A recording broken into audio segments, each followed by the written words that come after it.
Hello friends, स्वागत है आपके अपने चैनल स्टैंड बीपीएससी में। आज का सेशन बहुत ही मज़ेदार होने वाला है क्योंकि आज मैं 500 मॉडर्न इंडिया का क्वेश्चन लेकर आया हूँ। बहुत ही ज़बरदस्त सेशन है दोस्तों। अगर यहाँ से आप मॉडर्न इंडिया कंप्लीट कर लेते हैं तो मुझे नहीं लगता सिलेक्टेड और टू द पॉइंट जो क्वेश्चन है पीसीएस के लिए, चाहे यूपीएससी के लिए, चाहे एसएससी हो, चाहे एसएससी सीजीएल हो, चाहे बिहार एसएससी सीजीएल हो, चाहे रेलवे हो, चाहे एनटीपीसी हो, चाहे Bihar civil court clerk steno reader हो। ओके दोस्तों, तो सभी के लिए इम्पोर्टेंट है इसमें। और देखिए, बहुत ही महत्वपूर्ण प्रश्न है दोस्त। अगर यहाँ से आप स्टैंडर्ड लेवल कर लेते हैं तो आप, मुझे नहीं लगता है कि आपको मॉडर्न इंडिया भास्ट लगेगा। तो देखिए, चलिए क्वेश्चन शुरू करते हैं। आधुनिक भारत का इतिहास है। ओके, इसमें हम देखेंगे पूरे 500 प्रश्न। पुर्तगाली उपनिवेश का प्रथम वायसराय भारत में कौन हुआ था? ये अल्मीडा हुआ था। ओके, राइट आंसर सी हो जाएगा। देखिए, भारत में प्रथम पुर्तगाली वायसराय के रूप में फ्रांसिस्को डी अल्मीडा, जिसका शासनकाल 1505 से 1509 तक माना जाता है, वो 1505 में भारत पहुंचता है और 1509 में क्या करता है, अल्मीडा ने टर्की, गुजरात, मिस्र पर क्या आधिपत्य जमा लेता है। अगला प्रश्न देखिए, अगला है दोस्तों कि आप क्या करेंगे, मोबाइल को स्लीप मोड में कर देखेंगे। मोबाइल को स्लीप मोड में कर देखिए, बेहतर होगा, अच्छा लगेगा। ओके दोस्तों, लीड लगाकर इसका जब भी प्रयोग करेंगे, चाहे आप हॉस्टल में रहते हैं तो खाना भी बना रहे हैं तो मोबाइल को ऑन कर दीजिए, कान में लीड लगा लीजिए और सुनिए। देखिए, आपको याद हो जाएगा। 1 से 2 बार वीडियो देखेंगे, मॉडर्न इंडिया आपका कंप्लीट हो जाएगा। देखिए, बंगाल की खाड़ी में समुद्री डकैती हेतु हुगली का उपयोग कौन करता था? तो ये कौन करते थे? पुर्तगाली करते थे। ओके दोस्तों, पुर्तगालियों द्वारा हुगलियों को बंगाल की खाड़ी में समुद्री लूटपाट के लिए अड्डे के रूप में इस्तेमाल किया जाता था। ओके दोस्तों, इसके बाद इसमें डिस्क्रिप्शन दिया है। पटना डिस्ट्रिक्ट गेजेटियर इतिहास की किसी मानक पुस्तक या अन्यंत्र 1632 ईस्वी में पटना डच फैक्ट्री का स्थापना किया गया। ओके, देखिए, निम्नलिखित में अंग्रेजों में किसे जहांगीर खान ने उपाधि से सम्मानित किया था? तो ये स्टीफन हॉकिंग्स को, सॉरी हॉकिंग्स था। ओके, उसका क्या नाम था? हॉकिंग्स था। निम्नलिखित में से प्रथम कर्नाटक युद्ध का कौन सा तत्कालिक कारण था? तो ये था अंग्रेजों द्वारा फ्रांसीसी जहाज़ों को अधिग्रहण कर लेने से। ओके, डी राइट आंसर हो जाएगा। समझ गए? देखिए, इसका डिस्क्रिप्शन दिया है, एनालिसिस कर लेते हैं, थोड़ा इंपॉर्टेंट है। हॉकिंग्स ईस्ट इंडिया कंपनी का एक कर्मचारी तथा व्यापारी था। वह बादशाह जहांगीर के नाम इंग्लैंड के राजा जेम्स प्रथम का पत्र लेकर 1608 ईस्वी में सूरत पहुंचा। अप्रैल 1608 में वह आगरा में मुगल सम्राट जहांगीर से भेंट की। जहांगीर ने हॉकिंस को 400 का मनसब तथा फिरंगी खां अथवा इंग्लिश खान की उपाधि दी। उसके बाद है, भारत में 1612 ईस्वी में अंग्रेजों ने अपनी पहली फैक्ट्री कहाँ स्थापित की थी? तो ये सूरत में स्थापित किया था। ओके दोस्तों, इसका देख लेते हैं। कर्नाटक का ऊपर क्या दिया था वो तो ठीक है, अब इसका एनालिसिस देख लेते हैं। कर्नाटक का प्रथम युद्ध 1746 ईस्वी से 48 तक चला। ऑस्ट्रिया के उत्तराधिकारी युद्ध जो 1740 ईस्वी में आरंभ हुआ का विस्तार मात्र था। गृह सरकारों की आज्ञा के विरुद्ध ही दोनों दलों, अंग्रेज और फ्रांसीसी में 1746 में युद्ध प्रारंभ हो गया। अंग्रेज कैप्टन बर्नेट के नेतृत्व में अंग्रेजी सेना द्वारा कुछ फ्रांसीसी जहाज़ों पर अधिकार लेना युद्ध का तत्कालिक कारण था। और प्रथम कर्नाटक युद्ध के समय ही कर्नाटक के नवाब अनवरुद्दीन ने महफूज खां के नेतृत्व में 10,000 भारतीय सेना को फ्रांसीसियों पर आक्रमण करने के लिए भेजा। कैप्टन पैराडाइज के नेतृत्व में फ्रांसीसी सेना के अदयार नदी पर स्थित सेंट थोमे नामक स्थान पर नवाब को पराजित किया। यूरोप में युद्ध बंद होते ही कर्नाटक का प्रथम युद्ध समाप्त हो गया।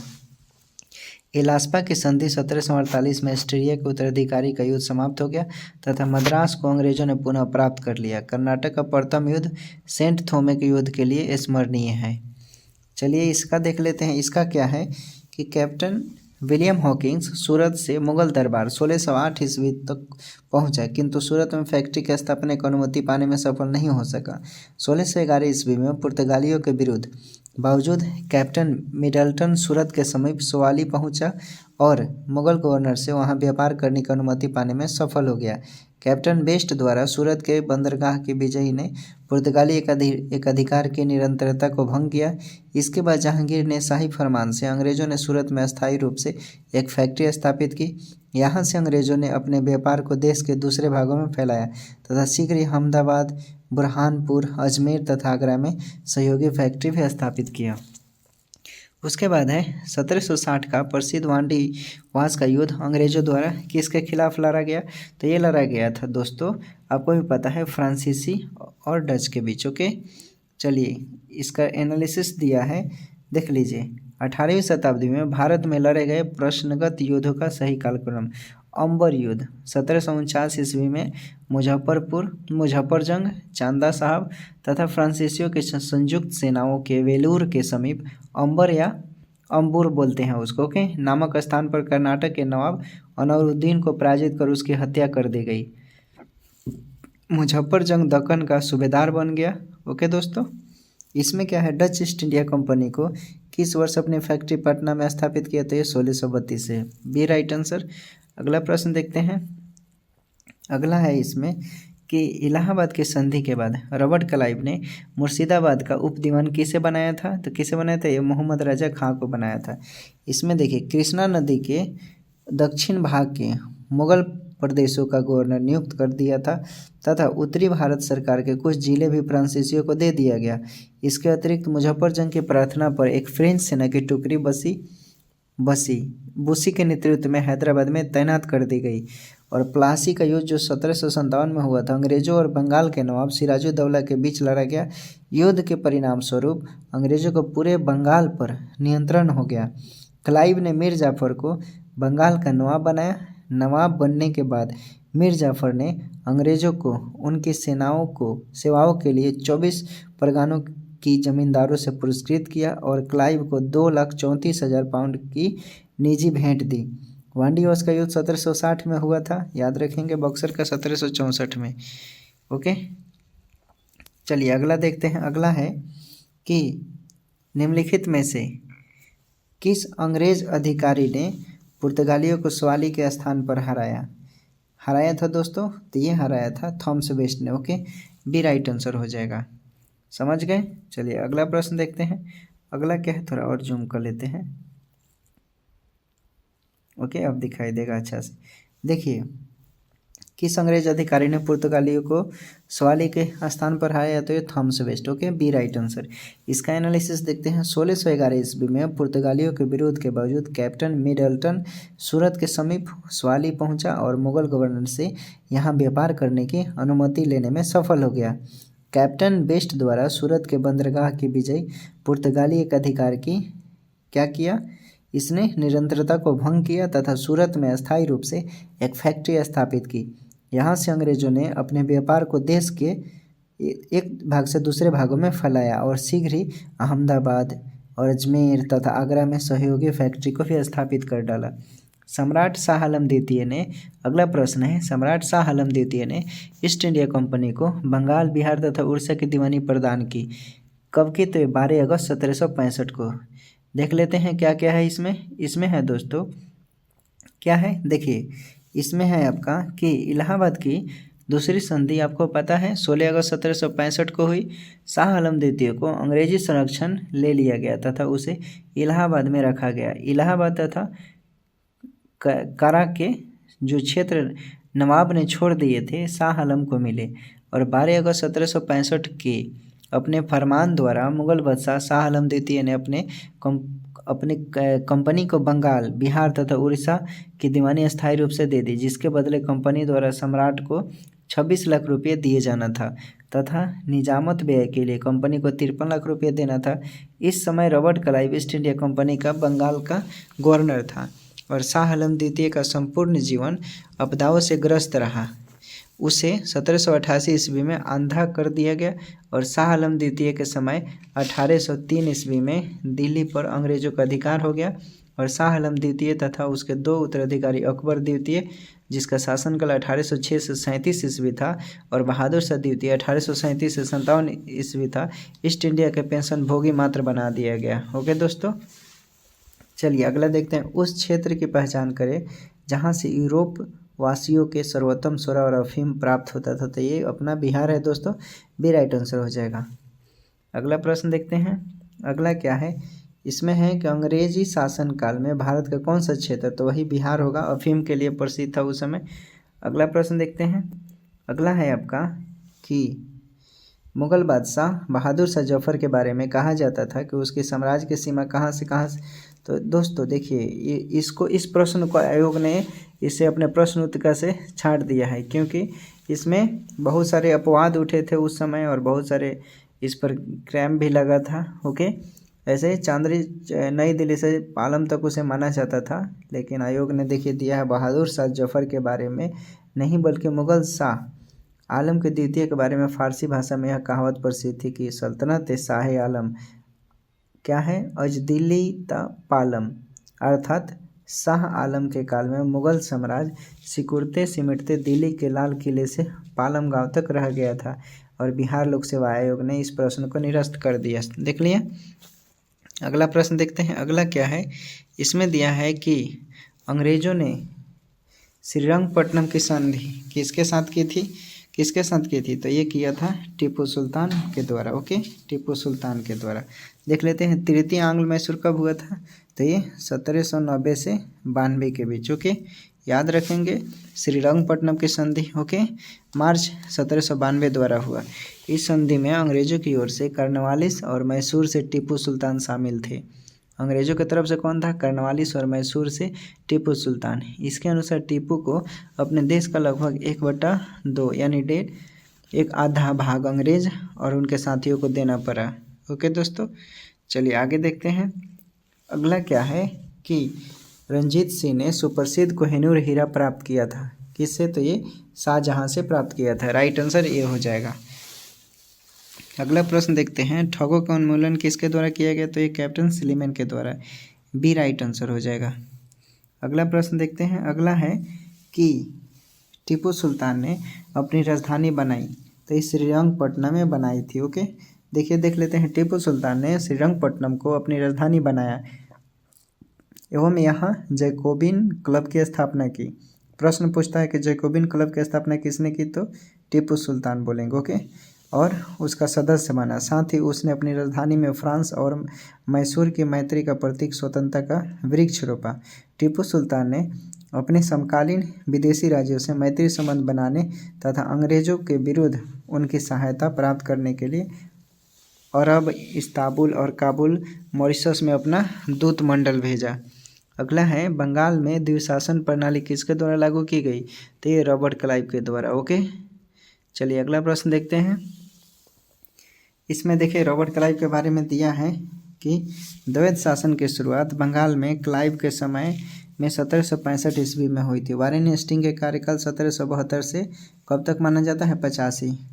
ऑफ क्या किया उसने, कोर्ट ऑफ डायरेक्टर्स की मदद से दोहरी शासन प्रणाली को समाप्त करने का निर्णय लिया और कलकत्ता परिषद एवं उसके प्रधान को आज्ञा दी कि वे स्वयं दीवान बने और बंगाल, बिहार तथा उड़ीसा के प्रबंधन को अपने हाथों में ले ले। वारेन हेस्टिंग ने दोनों उप दीवानों को मोहम्मद राजा खां और राजा सिताब राय को क्या किया, नियुक्त किया। याद रखेंगे मोहम्मद राजा खां और सिताब राय को। ठीक है दोस्तों, अगला प्रश्न देखिए। द्वैत शासन का जनक किसे माना जाता है, तो आपको भी पता है द्वैत शासन का जनक इसमें से बताइए, सर लियोनिन कार्टिस को माना जाता है। D right answer. उसके बाद है देखिए इस पर दिया है 1857 के विद्रोह के समय भारत का गवर्नर जनरल लॉर्ड कैनिंग था, जिसका शासनकाल 1856 से 62 माना जाता है। लॉर्ड कैनिंग भारत में कंपनी द्वारा नियुक्त अंतिम गवर्नर जनरल और ब्रिटिश सम्राट के अधीन नियुक्त का पहला वायसराय था। ओके, चलिए अगला प्रश्न देखते हैं। अंग्रेजी भारतीय सेना में चर्बी वाले कारतूसों से चलने वाली एनफील्ड राइफल कब शामिल की गई, तो ये किया गया दिसंबर 1856। B right answer. अगला प्रश्न देखते हैं। अगला है कि भारत में प्रथम रेलवे लाइन किस ब्रिटिश गवर्नर के समय बिछाई गई, तो ये लॉर्ड डलहौजी। ओके, ये राइट आंसर। इसमें देखते हैं इंपॉर्टेंट है, दिसंबर 1856 में सरकार ने पुराने लोहे वाली बंदूकें ब्राउन बेस के स्थान पर नवीन एनफील्ड राइफल के प्रयोग का निश्चय किया। इन राइफलों में दमदम, अम्बला और सियालकोट में बने चर्बीयुक्त कारतूसों का प्रयोग किया जाना था, जिसमें गाय सूअर की चर्बी लगी होती थी। इस नई राइफल में कारतूस के ऊपर भाग को मुंह से काटना पड़ता था और जनवरी 1857 में बंगाल सेवा में यह अफवाह फैल गई कि चर्बी वाले कारतूसों में गाय और सूअर की चर्बी है। सैनिक अधिकारियों ने इस अफवाह की जांच किए बिना तुरंत इसका क्या किया, खंडन कर दिया। लेकिन सैनिकों को विश्वास हो गया कि चर्बी वाले कारतूसों का प्रयोग उनके धर्म को भ्रष्ट करने का एक निश्चित प्रयत्न है और यह कारतूस 1857 के विद्रोह का तत्कालिक कारण बन गया। ठीक है दोस्तों, लीड लगाकर आप सुनेंगे, आपको अच्छा लगेगा। सभी बहुत इंपॉर्टेंट पॉइंट है। इसमें क्या दिया है कि भारत में रेल निर्माण की दिशा में प्रथम प्रयास ब्रिटिश गवर्नर लॉर्ड डलहौजी द्वारा किया गया। प्रथम रेलवे लाइन 1853 में बम्बई से थाने के बीच डलहौजी के शासनकाल में बिछाई गई और दूसरी लाइन 1854 में कलकत्ता से रानीगंज के बीच। प्रश्न पूछेगा, पहला तो मुंबई से थाने और दूसरा कलकत्ता से रानीगंज। ठीक है, उसके बाद है मुंगेर का बरिहा ताल विरोध का उद्देश्य क्या था, तो ये बकासत भूमि की वापसी मांग। ओके, ये राइट आंसर। 1857 के विद्रोह के नेतृत्व बिहार में किसने किया, तो ये किया था Kunwar Singh. Okay, B right answer. Jagdishpur के ये राजा थे, अभी भी जाएंगे, आरा जिला में पड़ता है। 1857 में भारत का गवर्नर जनरल कौन था, तो एक कैनिंग था। ओके, ये 22 का क्या हो जाएगा, कैनिंग। ऊपर ऑप्शन है, हम यही से यहाँ पर लिख दिए। ओके दोस्तों, चलिए अगला प्रश्न देखते हैं, इसका एनालिसिस देख लेते हैं क्या है। बिहार में 1857 के विद्रोह का नेतृत्व किसने किया, तो ये कुंवर सिंह ने किया। ओके, सी राइट आंसर। अमर सिंह नहीं मारिएगा। ठीक है, देखिए 25 जुलाई 1857 को दानापुर में सैनिकों के 3 रेजिमेंट ने विद्रोह कर दिया और 26 जुलाई को ये सैनिक आरा पहुंचे। यहाँ कुंवर सिंह नेतृत्व स्वीकार किया और इस प्रश्न को क्या किया, बिहार लोक सेवा आयोग ने पटना माना है, क्योंकि पटना में ही वीर कुंवर सिंह वहाँ जाकर दानापुर में मिलते हैं।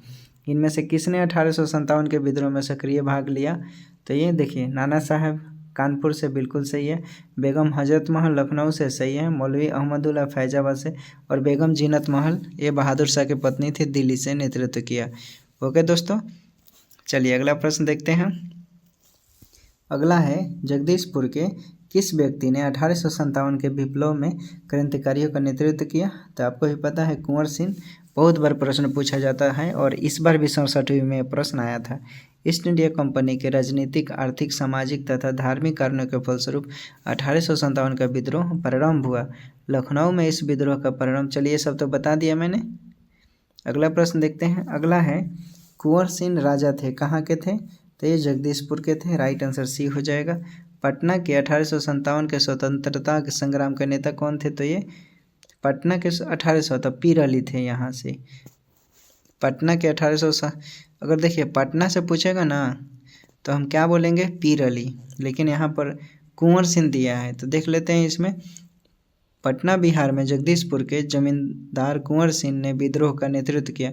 उनकी जमींदारी कंपनी के नीतियों के कारण छीन ले गई थे, उन्हें भी अपने शेष के पटना के 1857, पटना यानी पटना से जो 1857 का स्वतंत्रता संग्राम का जो नेता ऐसे पूछेगा तो कुंवर सिंह, लेकिन पटना से तो ऐसे नॉर्मली पीर अली थे, तो आप देख लेंगे, एक बार कन्फ्यूजन नहीं करना है। ओके, क्योंकि ये प्रश्न पूछ रहा है कि पटना के 1857, तो देखिए आरा में भी हुआ था, पटना में भी हुआ था, पटना से स्पेशली पीर अली हुए थे। ठीक है प्रश्न, चलिए अगला प्रश्न है, कुंवर सिंह अंग्रेजों के खिलाफ 1857 के विद्रोह में किस जगह शामिल हुए थे, तो ये आरा से भाग लिए थे। ओके, आरा से, लेकिन बीपीएससी ने इसे बी राइट आंसर मारा है, पटना। तो जो आयोग ने आंसर दिया है वही आंसर मारेंगे, यानी आप किसको आंसर मारेंगे, पटना को मारेंगे, अपने मन से नहीं लगाना है।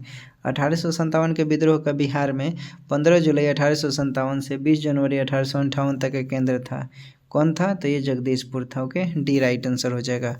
अगला प्रश्न देखिए, इसमें देख लेते हैं इसका एनालिसिस। बिहार में 1857 के विद्रोह का केंद्र जगदीशपुर था, जहां जमींदार कुंवर सिंह ने नेतृत्व संभाला और शाहबाद जिले में अंग्रेजों की सत्ता की तख्ता पलट कर दी, अपनी सरकार स्थापित की। बिहार के विद्रोह को पटना डिवीजन के कमिश्नर विलियम टेलर और बंगाल गोलंदाज फौज के मेजर विसेंट अयर द्वारा दबा दिया गया। ओके दोस्तों, चलिए अगला प्रश्न देखते हैं। अगला है आपका कि जगदीशपुर के राजा कौन थे, तो ये बार बार पूछा जा रहा है, बहुत ही इंपॉर्टेंट है, वीर कुंवर सिंह। देख लीजिए कुंवर सिंह वही दिया है। मौलवी अहमदुल्ला शाह के फैजाबाद के विद्रोह को अपने नेतृत्व प्रदान किया। ये सब ऊपर मैंने बता दिया, ठीक है। चलिए अगला प्रश्न देखते हैं। कुंवर सिंह ने 1857 के विद्रोह का नेतृत्व किस प्रांत से किया? तो ये बिहार से किया था। 1857 के विद्रोह को किस उर्दू कवि ने देखा? तो मिर्जा गालिब ने। सी राइट आंसर हो जाएगा। ओके, अगला प्रश्न देखिए। अगला है 1857 के विद्रोह का नेतृत्व बिहार में किसने किया? तो बिहार में पूछ रहा है ना, तो कुंवर सिंह। निम्न में से कौन सा ईस्ट इंडिया कंपनी के सिपाहियों को विद्रोह बनाने का कारण नहीं था? कौन नहीं था? तो अधिकारियों की अक्षमता के कारण। डी राइट आंसर हो जाएगा। देखिए इसका एनालिसिस थोड़ा समझ लेते हैं, आपको भी आसान लगेगा। चूँकि अंग्रेज अधिकारियों की अक्षमता ईस्ट इंडिया कंपनी के सिपाहियों को विद्रोही बनाने का कारण नहीं था। इन्हीं अधिकारियों की योग्यता के बल पर अंग्रेजी हुकूमत ने लगभग 90 वर्षों तक पूरे भारत को कब्जा कर लिया। इसके अतिरिक्त अन्य सभी कारण सिपाहियों को विद्रोही बनाने में सहायक थे। उसके बाद है बिहार में 1857 के विद्रोह का नेतृत्व किसने किया? तो ये बताएंगे क्या? कुंवर सिंह। ओके, सी राइट आंसर हो जाएगा। अगला प्रश्न देखिए। अगला है निम्नलिखित में से कौन 1857 के विद्रोह में अंग्रेजों का सबसे कट्टर दुश्मन था? तो यह मौलवी अहमदुल्ला शाह। ओके, ए राइट आंसर। निम्नलिखित वर्गों में से किसने 1857 के विद्रोह में भाग नहीं लिया था? तो देख लेते हैं इसमें किसने भाग नहीं लिया था। तो देखिए खेतिहर मजदूर ये लिए थे क्योंकि इनका शोषण हो रहा था। उसके बाद साहूकार, तो देखिए साहूकार भाग नहीं लिए थे क्योंकि इनको तो माल मिल रहा था अंग्रेजों के तरफ से। कृषक भाग लिए थे क्योंकि इनके साथ लगान की रकम ऊंची कर दी गई थी। जमींदार भाग नहीं लिए थे क्योंकि ये तो चमचे थे अंग्रेजों के। ओके, तो देखिए क्या हो जाएगा, साहूकार और जमींदार ये भाग नहीं लिए थे। ओके, तो डी राइट आंसर हो जाएगा। अगला प्रश्न देखते हैं। अगला है दोस्तों, क्या है कि 1857 के विद्रोह से बिहार का कौन सा भाग अप्रभावित रहा? अप्रभावित रहा पूछ रहा है, तो अप्रभावित आपको बताना है। तो देख लीजिए आरा अप्रभावित रहा, ठीक है। उसके बाद क्या हो जाएगा इसमें, यानी मुजफ्फरपुर रहा, ठीक है। उसके बाद मुंगेर हो जाएगा। तो आरा, मुंगेर, मुजफ्फरपुर। तो ऑप्शन में देखिए कहाँ कहाँ, यानी डी नहीं होगा, सॉरी माफ़ कीजिएगा। पूछ रहा है कि अप्रभावित रहा, ठीक है ना। इसमें आंसर भी दिया है तो आंसर पर नहीं जाना है क्योंकि अपना कॉन्सेप्ट क्लियर रहेगा आप लोगों को तो आपको भी आसान लगेगा। देखिए 1857 के विद्रोह से बिहार का कौन सा भाग अप्रभावित रहा? प्रश्न को ध्यान से पढ़ेंगे तो जाहिर सी बात है, देखिए पटना। ओके, पटना अप्रभावित रहा, ठीक है ना। देखिए इसमें एनालिसिस दिया है, पढ़ेंगे तो समझ में आएगा। चूँकि 1857 के विद्रोह के दौरान बिहार में आरा, दानापुर, पटना, मुजफ्फरपुर तथा शाहबाद के विद्रोह के क्या प्रमुख केंद्र थे। और पटना में पीर अली पुस्तक विक्रेता थे। विद्रोहियों का नेतृत्व किया उन्होंने और ग्रामीण जनता के बीच अंग्रेजी हुकूमत के विरुद्ध जो विद्रोह काम कर रहे थे उन्होंने विद्रोही सिपाहियों का समर्थन किया। ओके, अगला प्रश्न देखते हैं। अगला है कि 1857 का विद्रोह लखनऊ में किसके नेतृत्व में आगे बढ़ा? तो लखनऊ में आपको पता है क्या, बेगम ऑफ अवध, यानी बेगम ऑफ अवध की बेगम थी ये, ठीक है। चलिए अगला प्रश्न इसमें देख लीजिए कि लखनऊ अवध में पड़ता था उस समय। विद्रोह का आरंभ 30 मई 1857 को हुआ। यहाँ विद्रोह का नेतृत्व बेगम हजरत महल ने किया और अपने अल्पवयस्क पुत्र विरजिस कादिर को नवाब घोषित किया। मार्च 1858 में कैंपबेल ने यहाँ के विद्रोह को समाप्त कर लखनऊ पर पुनः कब्जा कर लिया, जबकि बेगम हजरत महल ने आत्मसमर्पण करने से इनकार कर दिया और नेपाल चली गई। ठीक है दोस्तों, अगला प्रश्न देखिए। निम्नलिखित में से कौन सा कथन सही बताना है? तो बताइए कौन सा कथन सही है, देख लीजिए। देखिए 1857 में दरभंगा, डुमराव और हटवा के महाराजाओं और उनके साथी जमींदारों ने आदमी तथा पैसे से अंग्रेजों की मदद की। तो ये बिल्कुल सही है। 1857 में दरभंगा इसमें मिला दिया। डुमराव, हटवा, महाराजाओं के उनके साथी जमींदारों ने और आदमियों से अंग्रेजों की मदद की, नहीं ये गलत है, पैसे से तो किया ही था, यानी राइट आंसर सिर्फ इसमें ये हो जाएगा। उसके बाद है 1857 का विद्रोह मुख्यतः किस कारण से असफल रहा? तो ये किसी समान योजनाओं और केंद्रीय संगठन की कमी से, क्योंकि सबका अपना अपना स्वार्थ था दोस्तों। ओके, कोई अपने पेशवा पद के लिए तो कोई अपने दत्तक पुत्र के लिए, ठीक है ना। चलिए अगला प्रश्न देखते हैं। अगला है 1857 के विद्रोह के बाद ब्रिटिश सरकार ने सिपाहियों का इन प्रांतों से चयन किया। तो यानी सबसे पहले गोरखपुर सिख और पंजाबी उत्तर प्रांत से। ओके, तो आपका सी राइट आंसर हो जाएगा। ओके, देखिए इंपॉर्टेंट है, इसका एनालिसिस कर लेते हैं। चूँकि दिया है कि 1857 के विद्रोह के बाद ब्रिटिश सरकार ने सिपाहियों का चयन गोरखा सिख पंजाब उत्तर, वही बताया वही दिया है, इसमें कोई खास नहीं दिया है। ठीक है, चलिए अगला प्रश्न है, क्या है, निम्नलिखित में से किसने 1857 के विद्रोह को एक षड्यंत्र की संज्ञा दी? तो ये सर जेम्स आउट्रम और डब्ल्यू टेलर ने। ओके, देखिए एनालिसिस कर लेते हैं, यहाँ से एक दो प्रश्न आपके कंप्लीट हो जाएंगे। चूँकि दिया है सर जेम्स आउट्रम और डब्ल्यू टेलर ने 1857 के विद्रोह को हिंदू मुस्लिम का षड्यंत्र बताया।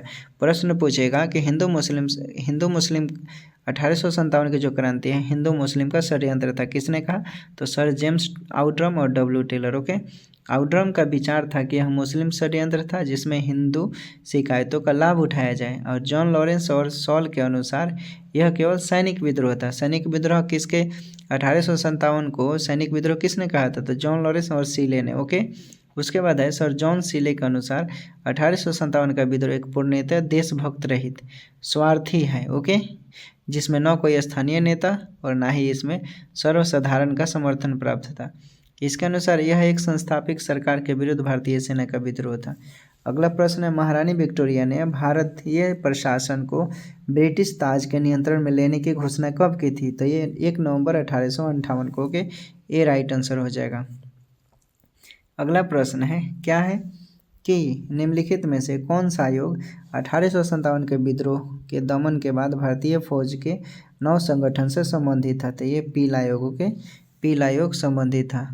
अगला प्रश्न है कि वह प्रथा जिसके तहत किसान स्वयं भूमि का मालिक होता है और सरकार को भू राजस्व के भुगतान के लिए जिम्मेदार माना जाता है, तो ये रैयतवाड़ी प्रथा। ओके, बी राइट आंसर हो जाएगा।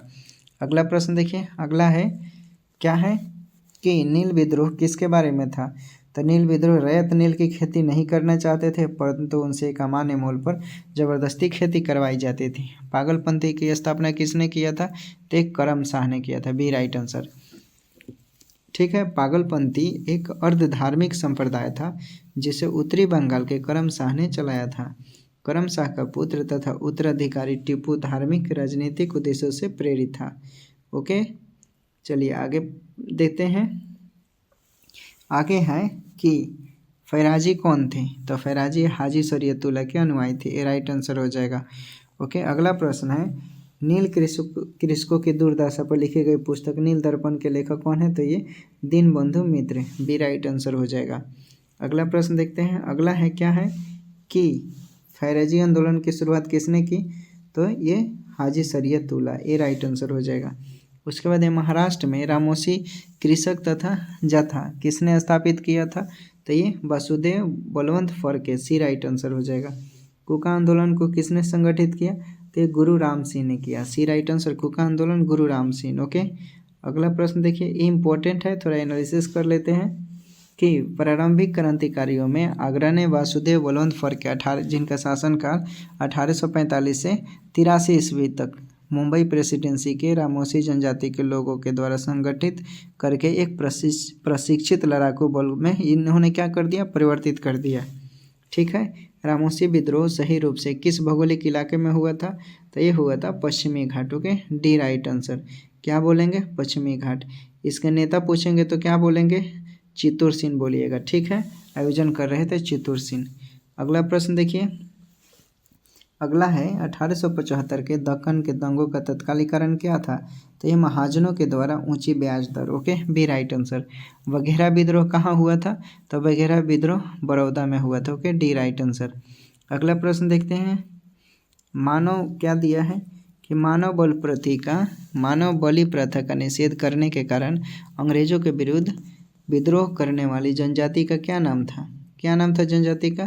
तो ऑप्शन देख लेते हैं। और क्या क्या है, यानी उराव था, नाइकवा था और कुकी और खोंड। तो आंसर हो जाएगा खोंड। यानी देखिए विरोध किया था खोंड जनजाति ने मानव बलि प्रथा का। ओके, चलिए अगला प्रश्न देखते हैं, ये इंपॉर्टेंट है, थोड़ा इसका एनालिसिस कर लेते हैं। देखिए, खोंड जनजाति के लोग तमिलनाडु से लेकर बंगाल और मध्य प्रदेश तक भारत में फैले थे और पहाड़ी क्षेत्र होने के कारण वे क्या करते थे, स्वतंत्र होते थे। इन्होंने 1837 से 1856 ईस्वी तक अंग्रेजों के विरुद्ध विद्रोह किया। इस आंदोलन का नेतृत्व युवा राजा के नाम से चक्र बिसोई ने किया। विद्रोह का मुख्य कारण ब्रिटिश सरकार द्वारा मानव बलि के प्रतिबंधित करने के प्रयास किया गया और अनेकों क्षेत्रों में जमींदारों तथा साहूकारों के प्रवेश से जो था उसे बैन कर दिया गया। ठीक है, उसके बाद देखिए मुंडा विद्रोह 1899 से 1900 के बीच माना जाता है, याद रखेंगे। उलगुनल विद्रोह किससे जुड़ा है, तो ये बिरसा मुंडा से। ओके, डी राइट आंसर हो जाएगा। प्रश्न पूछा गया है। चलिए अगला प्रश्न है, छोटा नागपुर जनजाति विद्रोह कब हुआ था। तो देखिए इसमें छोटा नागपुर जनजाति अभी मॉडर्न इंडिया में इस तरह का तो कुछ मिला नहीं है, लेकिन देख लेते हैं एनालिसिस। छोटा नागपुर जनजाति विद्रोह के नाम से कोई विद्रोह नहीं हुआ है, फिर भी इस क्षेत्र में हुए विद्रोह की एक लंबी श्रृंखला है जिसे अलग अलग नामों से जाना जाता है। दिए गए विकल्प में कोई भी तिथि किसी भी विद्रोह का सही समय नहीं है। इस क्षेत्र में हुआ कोल विद्रोह 1831 से 36 तक माना जाता है। कोल विद्रोह 1831 से 36, संताल विद्रोह 1855 से 56 और मुंडा विद्रोह 1899 से 1900 के बीच माना जाता है। तो इसलिए कोई विकल्प इसमें से सही नहीं है। ठीक है, अगला प्रश्न देखिए। अगला है कि 1855 में संथालों ने किस अंग्रेज कमांडर को हराया था, तो ये मेजर बारो को हराया था। ओके, सी राइट आंसर। बिरसा मुंडा का कार्य क्षेत्र कौन सा था, तो ये रांची था। ओके, बी राइट आंसर हो जाएगा। रांची कहाँ पड़ता है बताइए, झारखंड में। मुंडाओं ने विद्रोह खड़ा किया कहाँ, मुंडाओं ने विद्रोह खड़ा किया कहाँ किया, तो ये 1895 में। ओके, तो डी राइट आंसर हो जाएगा। अगला प्रश्न देखिए। अगला है दोस्तों 1899 से 1900 की मुंडा क्रांति का नेतृत्व किसने किया, तो ये किया था आपके बिरसा मुंडा ने। ओके, सी राइट आंसर।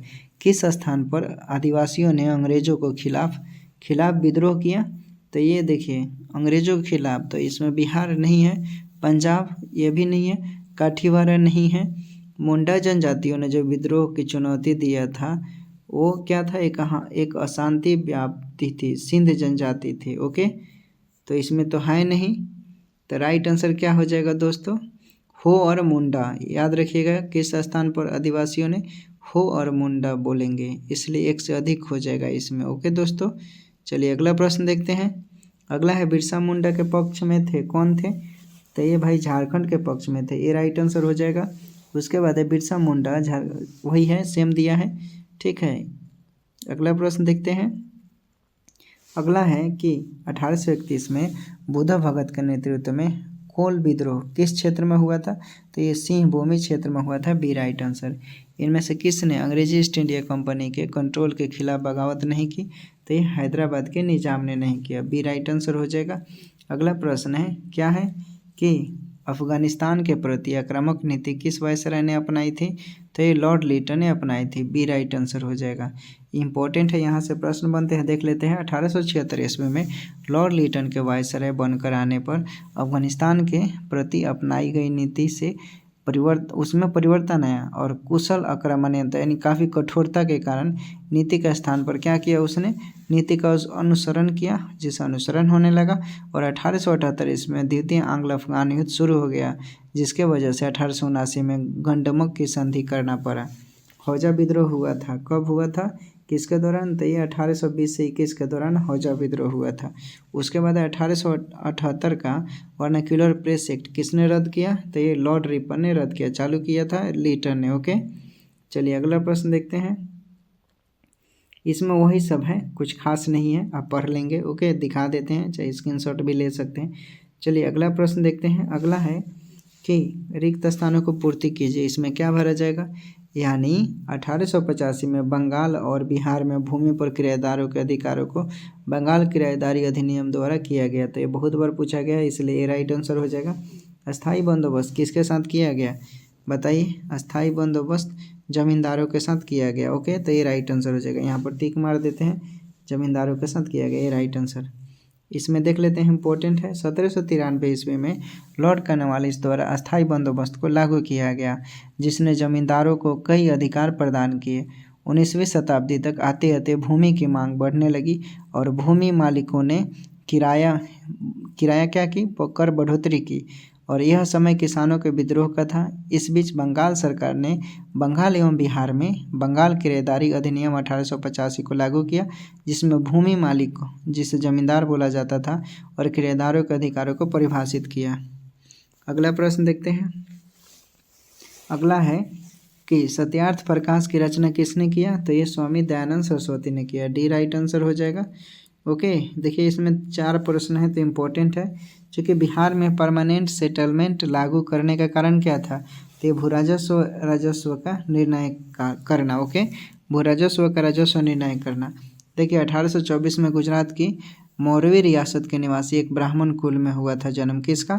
स्वामी दयानंद का। उनका बचपन का नाम मूल शंकर था। उन्होंने 1860 ईस्वी में मथुरा में स्वामी विरजानंद से वेदों की शुरुआत और उनका अर्थ समझने का प्रयास किया, जिसके फलस्वरूप उन्होंने बहुत अच्छा ज्ञान प्राप्त किया और बहुत सारा वचन भी दिया। चलिए अगला प्रश्न देखते हैं। अमृत बाजार पत्रिका की स्थापना किसने किया? किसने किया? तो आपको भी पता है, ये शिशिर कुमार घोष ने किया। ओके, अमृत बाजार पत्रिका शिशिर कुमार घोष ने किया था। इम्पोर्टेंट है, इसे जरूर कीजिएगा। देखिए क्या है इसमें, अमृत बाजार पत्रिका की स्थापना मोतीलाल घोष तथा शिशिर कुमार घोष ने 1868 ईस्वी में कोलकाता में किया। प्रारंभ में यह बंगाली भाषा में प्रकाशित होती थी। 1878 ईस्वी में विदेशी भाषा प्रेस अधिनियम से बचने के लिए रातों रात अंग्रेजी भाषा में रूपांतरित हो गया। गिरीश चंद्र घोष ने बंगाली का प्रकाशन 1862 ईस्वी में शुरू किया, जिसे 1879 ईस्वी में एस.एन. बनर्जी ने ले लिया। हिंदू पेट्रियाट की स्थापना भी गिरीश चंद्र घोष ने की थी। बाद में हरीश चंद्र मुखर्जी इसके संपादन बने। अगला है, निम्नलिखित में कौन आत्मीय सभा के संस्थापक थे? तो ये राजा राम मोहन राय। ओके, ये राइट आंसर हो जाएगा। देखिए हिंदू धर्म के एकस्वरवादी मत का प्रचार करने के लिए 1815 ईस्वी में राजा राम मोहन राय ने अपने युवा समर्थकों के सहयोग से आत्मीय सभा की स्थापना की थी। अगला है, निम्न अखबारों में से कौन सा मुख्यतः उदारवादियों की नीतियों का प्रचारक था? तो ये लीडर था। ओके, बी राइट आंसर हो जाएगा। ब्रह्म समाज की स्थापना हुई थी, कब हुई थी? तो आपको भी पता है कि 1828 में हुई थी। ऑप्शन में नहीं है, इसलिए ई ऑप्शन हो जाएगा। अगला प्रश्न है, 19वीं शताब्दी के धर्म एवं समाज सुधार आंदोलन में जनसंख्या के किस वर्ग को मुख्यतः आकर्षित किया गया? तो ये किया गया है दोस्तों बुद्धिजीवियों को, नगरीय उच्च जातियों को और निर्धन सर्वसाधारण वर्ग को। तो सी राइट आंसर हो जाएगा। अगला प्रश्न है, अगला क्या है दोस्तों कि भारतीय पुनर्जागरण आंदोलन के पिता कौन थे? तो ये राजा Ram Mohan Roy. Okay, D right answer हो जाएगा। राजा राम मोहन राय द्वारा ब्रह्म समाज की स्थापना कब किया गया? तो ये किया गया दोस्तों 1828 ईस्वी में। सी राइट आंसर। सती प्रथा को गैर कानूनी किसने घोषित किया? तो ये किया विलियम बेंटिक ने। ओके, बी राइट आंसर हो जाएगा। अगला प्रश्न देखते हैं। अगला प्रश्न है कि प्रार्थना समाज के संस्थापक कौन थे? तो ये आत्माराम पांडुरंग थे। ए राइट आंसर। इनमें से किसने 1893 में शिकागो में आयोजित धर्म संसद में भाग लिया? तो ये स्वामी विवेकानंद ने भाग लिया। बी राइट आंसर हो जाएगा। अगला प्रश्न देखते हैं। अगला प्रश्न है, स्वामी विवेकानंद ने रामकृष्ण मिशन की स्थापना की, कब किया था? तो ये किया था दोस्तों 1897 ईस्वी में। D right answer. अगला प्रश्न है, 19वीं शताब्दी के उत्तरार्ध में नव हिंदूवाद के सर्वश्रेष्ठ प्रतिनिधित्व किसने किया था? तो स्वामी विवेकानंद ने। बी राइट आंसर हो जाएगा। अगला प्रश्न है कि दयानंद सरस्वती द्वारा स्थापित है, तो Arya Samaj. Okay, B right answer हो जाएगा। अगला प्रश्न देखिए। अगला प्रश्न देखते हैं, क्या है कि किसने 1873 में सत्यशोधक समाज की स्थापना की थी? तो ये ज्योतिबा फुले ने किया था। भारतीय राष्ट्रीय कांग्रेस की प्रथम महिला अध्यक्ष कौन थी? तो श्रीमती एनी बेसेंट। अगर भारतीय पूछता तो सरोजिनी नायडू। ओके, चलिए अगला प्रश्न देखते हैं। अगला प्रश्न है कि सत्यशोधक समाज की स्थापना किसने की थी? किसने किया था? तो ये आपका राइट आंसर हो जाएगा Jyotiba Phule. Okay, B right answer. अगला प्रश्न देखते हैं। अगला प्रश्न है, भारत में नारी आंदोलन इनकी प्रेरणा से प्रारंभ हुआ? तो ये ज्योतिबा फुले की। ओके, राइट आंसर डी हो जाएगा। अगला प्रश्न देखिए। अगला प्रश्न है दोस्तों कि थियोसॉफिकल सोसाइटी की स्थापना किसने किया? तो ये किया था मैडम HB ब्लॉवस्टिक ने। ओके, उसके बाद है प्रार्थना समाज, यंग इंडिया, लोकहितवादी, सत्यशोधक समाज, रहनुमाई मजदेवसन सभा के लिए कौन सा विकल्प सही है? तो इसमें देखना है आपको कि किस किस के, और ऑप्शन देख लेते हैं नीचे। तो इसका राइट आंसर हो जाएगा ऊपर का आपका बी वाला। ओके, यानी देखिए आत्म बता देते हैं आपको, प्रार्थना समाज के संस्थापक किसने किया था? तो ये आत्मरंग पांडुरंग ने। यंग इंडिया मोहनदास करमचंद गांधी, लोकहितवादी गोपाल हरि देशमुख। ओके, और उसके बाद सत्यशोधक समाज ज्योतिबा फुले, रहनुमाई मजदेवसन ये नौरोजी फुरादो नजी ने किया था। ओके, चलिए अगला प्रश्न देखते हैं। अगला प्रश्न है दोस्तों कि अवध के एका आंदोलन का उद्देश्य क्या था? तो ये लगान का नगद में परिवर्तन, डी राइट आंसर हो जाएगा। ओके, चलिए अगला प्रश्न देखते हैं। अगला प्रश्न क्या है दोस्तों? ये है नाई धोबी बंद सामाजिक बाइकॉट का एक स्वरूप था जो 1919 में क्या था, यानी किसानों द्वारा प्रतापगढ़ जिले में चलाया गया। ओके, चलिए अगला प्रश्न देखिए। अगला है कि स्वामी सहजानंद का संबंध किससे था? तो ये बिहार के किसान आंदोलन के साथ था। ओके, बिहार के किसान आंदोलन के साथ था। अगला प्रश्न देखिए। अगला है कि पंजाब भूमि हस्तांतरण अधिनियम को पारित किया गया? तो ये 1900 में पारित किया गया, सी राइट आंसर। स्वामी शाहजानंद निम्न से किससे संबंधित है? तो बिहार के किसानों से संबंधित है, सी राइट आंसर। अगला प्रश्न देखिए। अगला क्या है? अगला है कि इनमें से कौन बिहार में किसान आंदोलन के साथ जुड़े थे? तो ये राजेंद्र प्रसाद। ओके, ये राइट आंसर हो जाएगा। वारेन हेस्टिंग के कार्यकाल 1772 ईस्वी में कोर्ट ऑफ डायरेक्टर्स ने दोहरी शासन प्रणाली को समाप्त करने का निर्णय लिया तथा कोलकाता परिषद तथा उसके प्रधान को आज्ञा दी कि वे स्वयं दीवाने बने और बंगाल, बिहार और उड़ीसा के प्रबंध को अपने हाथों में ले लिया। वारेन हेस्टिंग्स ने दोनों उपदीवानों समूह मोहम्मद रजा खां और राजा सिताब राय को नियुक्त किया। ओके, ये प्रश्न पूछा जाता है, इंपॉर्टेंट है। पूछ रहे हैं इनमें से कौन बिहार में किसान आंदोलन के साथ जुड़े थे? तो राजेंद्र प्रसाद। ओके, ये राइट आंसर हो जाएगा। सुरक्षा प्रकोष्ठ की नीति संबंधित है किससे? तो वारेन हेस्टिंग्स। ओके, ये राइट आंसर हो जाएगा। अगला प्रश्न है आपका कि लॉर्ड विलेजली की सहायता से संधि को स्वीकार करने वाला पहला मराठा सरदार कौन था? तो ये पेशवा बाजीराव द्वितीय। यहाँ से आप देख लेंगे, जो एनालिसिस किया है वो पढ़ लीजिएगा, इंपॉर्टेंट है, देख लीजिए। डलहौजी ने सबसे पहले सताहरा को हड़प नीति से मिलाया था। ओके फ्रेंड, चलिए अगला प्रश्न देखते हैं कि महारानी विक्टोरिया को भारत की सामग्री नियुक्त किया गया? तो ये 1877 में, सी राइट आंसर हो जाएगा। अगला प्रश्न देखिए। अगला है कि बम्बई प्रेसिडेंसी एसोसिएशन की स्थापना किसने किया था? बम्बई प्रेसिडेंसी की।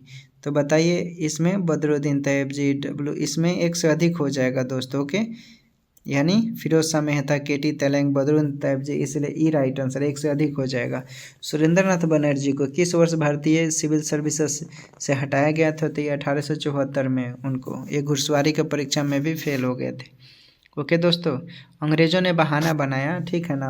फेल जो इंसान ICS निकाल सकता है वो समझ सकते हैं क्या कर सकते हैं। तो अंग्रेज़ों ने बहाने के तहत इन पर क्या किया? इल्ज़ाम लगा दिया। राजनीतिक सुधारों को लेकर विरोध करने वाले पहले भारतीय कौन थे? तो ये राम मोहन राय। ओके, राजा राम मोहन राय।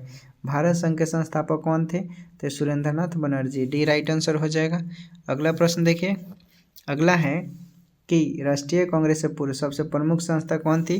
तो इंडियन एसोसिएशन, भारतीय राष्ट्रीय संघ भी बोल सकते हैं। देखिए नीचे दिया है क्या, तो वही हो जाएगा आपका ईस्ट इंडिया एसोसिएशन। उसके बाद मद्रास महाजन सभा की स्थापना कब हुई थी? तो ये अब इसमें से कोई नहीं होगा, नीचे देख लेते हैं एनालिसिस में क्या 1884 में होगा। ओके, तो ऑप्शन में 1884 कोई नहीं है, इसलिए मद्रास महाजन सभा की स्थापना कब हुई थी दोस्तों? तो ये 1884 में, याद रखिएगा। चलिए अगला प्रश्न देखिए। अगला है कि भारतीय राष्ट्रीय कांग्रेस के प्रथम अधिवेशन में कितने प्रतिनिधियों ने भाग लिया? तो 72। ओके, भारतीय राष्ट्रीय कांग्रेस के संस्थापक कौन थे? तो एओ ह्यूम थे। Okay, B right answer. भारतीय राष्ट्रीय कांग्रेस के संस्थापक थे, इसमें से कौन थे? तो ये असैनिक थे। ओके, रिटायर्ड सिविल सर्विस थे। ओके, यहाँ से देख लें, इंपॉर्टेंट है, एक प्रश्न कंप्लीट हो जाएगा। भारतीय राष्ट्रीय कांग्रेस की स्थापना 1885 ईस्वी में एओ ह्यूम के द्वारा की गई, जो एक अवकाश यानी रिटायर्ड अधिकारी थे। इसका पहला अधिवेशन 28 दिसंबर 1885 को बम्बई में स्थित गोकुल दास तेजपाल संस्कृत विद्यालय में आयोजित किया गया। इसमें कुल 72 प्रतिनिधित्वों ने भाग लिया। भारतीय राष्ट्रीय कांग्रेस के पहले अधिवेशन की अध्यक्षता व्योमेश चंद्र बनर्जी, जिसे WC बनर्जी भी बोलते हैं, उन्होंने किया और इसके प्रथम महासचिव स्वयं एओ ह्यूम थे। ओके, ठीक है दोस्तों। भारतीय राष्ट्रीय कांग्रेस का प्रथम अधिवेशन कहाँ हुआ था? तो ये मुंबई में हुआ था। भारतीय राष्ट्रीय कांग्रेस की स्थापना कब की गई? तो ये 1885। चलिए अगला प्रश्न देखते हैं। अगला है, भारतीय राष्ट्रीय कांग्रेस की स्थापना की थी किसने? तो एओ ह्यूम ने की। भारतीय राष्ट्रीय कांग्रेस के दूसरे अधिवेशन की अध्यक्षता किसने किया? तो ये दादा भाई नौरोजी ने किया। ठीक है, दादा भाई नौरोजी ने 3 अधिवेशन कांग्रेस का किया।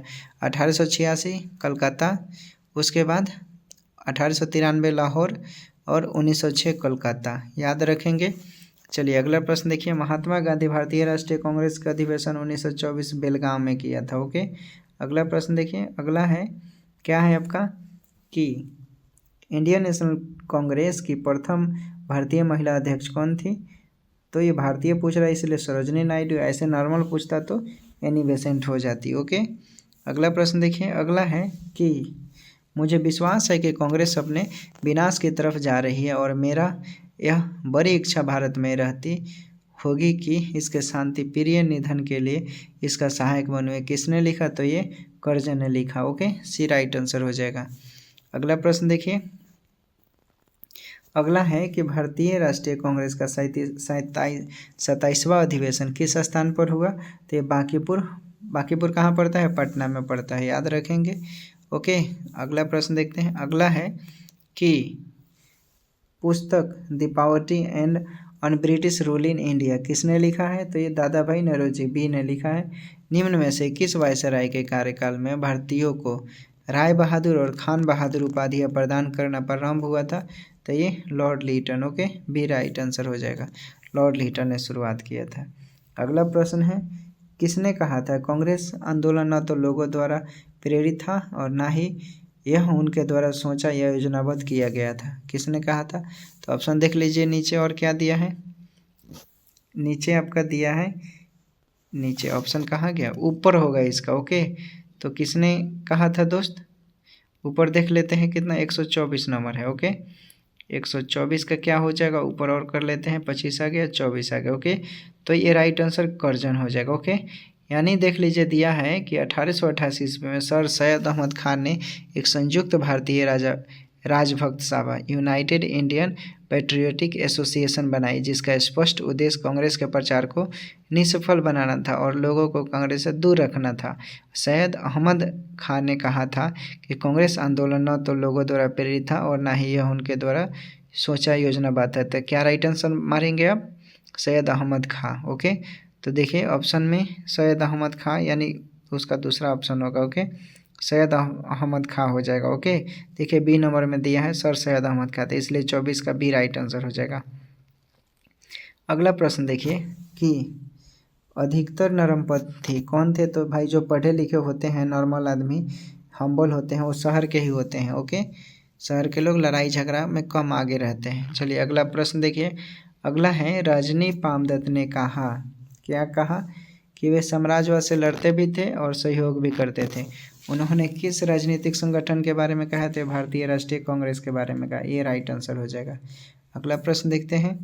अगला क्या है कि निम्न में से कौन उग्र ग्रंथी नहीं थे? कौन उग्र ग्रंथी नहीं थे? ये Gopal Krishna Gokhale, D right answer हो जाएगा। ओके, अगला प्रश्न देखते हैं। भारतीय राष्ट्रीय आंदोलन गर्मपंथियों के प्रभावाधीन आया, यानी 1906 के बाद आया। ओके, ये राइट आंसर हो जाएगा। अगला प्रश्न देखते हैं। अगला है कि भारत सेवक समाज की स्थापना किसने की थी? तो ये गोपाल कृष्ण गोखले ने की थी। ओके, इन्होंने 1905 में बनारस का क्या किया था? इन्होंने बनारस का कांग्रेस का अधिवेशन की अध्यक्षता किया था। बाल गंगाधर तिलक लोकमान्य तिलक के नाम से जाने लगे कब? तो इन्होंने जब रैंड मर्डर केस था केस चालू हो गया और फैसला सुनाया गया तब। ओके, इसलिए इसमें से ये ऑप्शन होगा। अगला प्रश्न देखते हैं। अगला है कि राष्ट्रीय आंदोलन में निम्न में से किसको नरम दल के तौर पे नहीं जाना जाता था? तो लाल बाल पाल। ओके, ऐसे भी याद रख सकते हैं आप। अगला प्रश्न देखिए। अगला है निम्नलिखित में से कौन सा नेता कांग्रेस के गरम दल से संबंधित था? तो ये अरविंद घोष थे। ओके, ये राइट आंसर हो जाएगा। अगला प्रश्न देखिए। अगला है दोस्तों, इम्पोर्टेंट है, एनालिसिस कर लेते हैं। अरविंद घोष कांग्रेस के गरम दल के नेता थे। वह गरम दल के 4 स्तंभों लाल बाल पाल ओके अरविंद घोष में से एक थे। 1893 से 94 ईस्वी में अपने लेख में उन्होंने कहा था कि कांग्रेस श्रमिक वर्ग से दूर है और अराष्ट्रवादी है और पूर्णतया यह पूरी तरह सफल रही है और इसकी शासकों को अप्रसन्न करने के भय से स्पष्ट न कहने की नीति को कायरता की संज्ञा दी गई। इनके अनुसार कांग्रेस क्षय रोग से मरने वाली है। वर्ष 1908 में पुलिस द्वारा मनिकतला उद्यान में छापा मारकर जिन 34 लोगों को गिरफ्तार किया गया उनमें अरविंद घोष भी थे। सभी के ऊपर अलीपुर षड्यंत्र करने के मामले में मुकदमा चलाया गया। अरविंद घोष को 1 वर्ष की सज़ा हुई, किंतु बाद में साक्ष्य के अभाव में उन्हें छोड़ दिया गया। ठीक है दोस्तों, कांग्रेस के नरम दल के नेताओं की आंदोलन की पद्धति थी, क्या थी? ते राजा वामपंथी आंदोलनों के बी राइट आंसर। अगला प्रश्न देखते हैं। अगला है कि नेशनल काउंसिल ऑफ एजुकेशन की स्थापना कब हुई? तो 15 अगस्त 1906 को हुई थी। शेर ए पंजाब के नाम से इनमें से कौन मशहूर थे? तो लाला लाजपत राय, सी राइट आंसर हो जाएगा। अगला प्रश्न देखिए। अगला है कि अभिनव भारत में कौन से संबंधित थे? तो ये बी.डी. सावरकर, ये राइट आंसर हो जाएगा।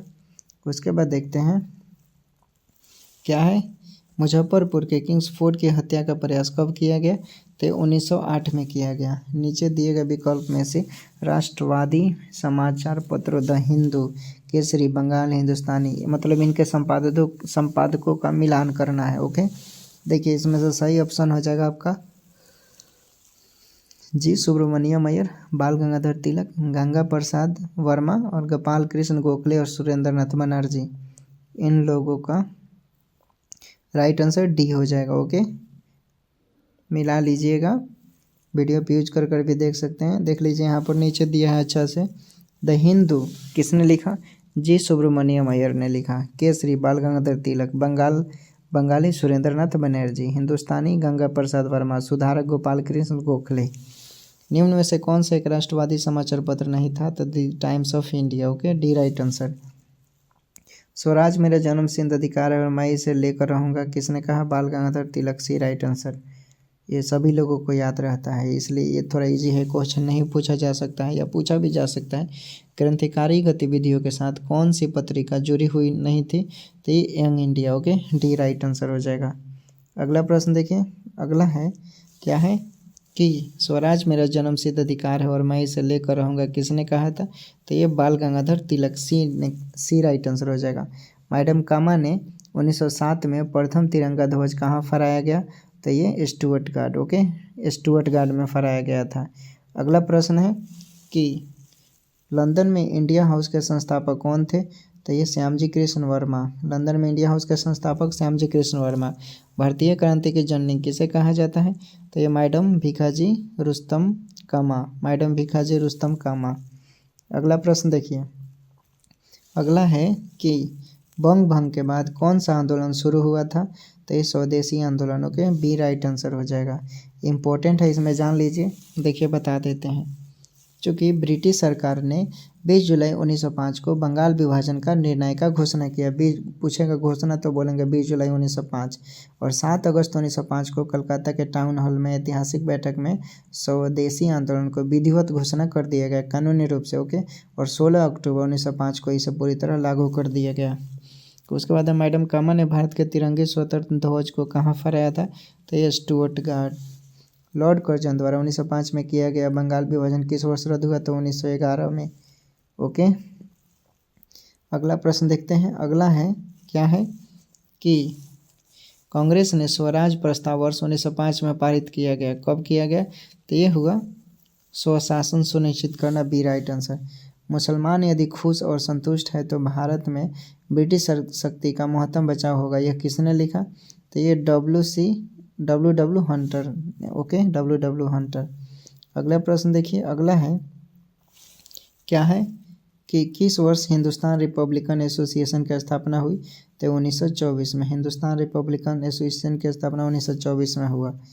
ओके, अगला प्रश्न देखिए, अगला है क्या है? 20वीं सदी के प्रारंभिक वर्षों में कांग्रेस में विभाजन की प्रक्रिया शुरू हुई, कब हुई?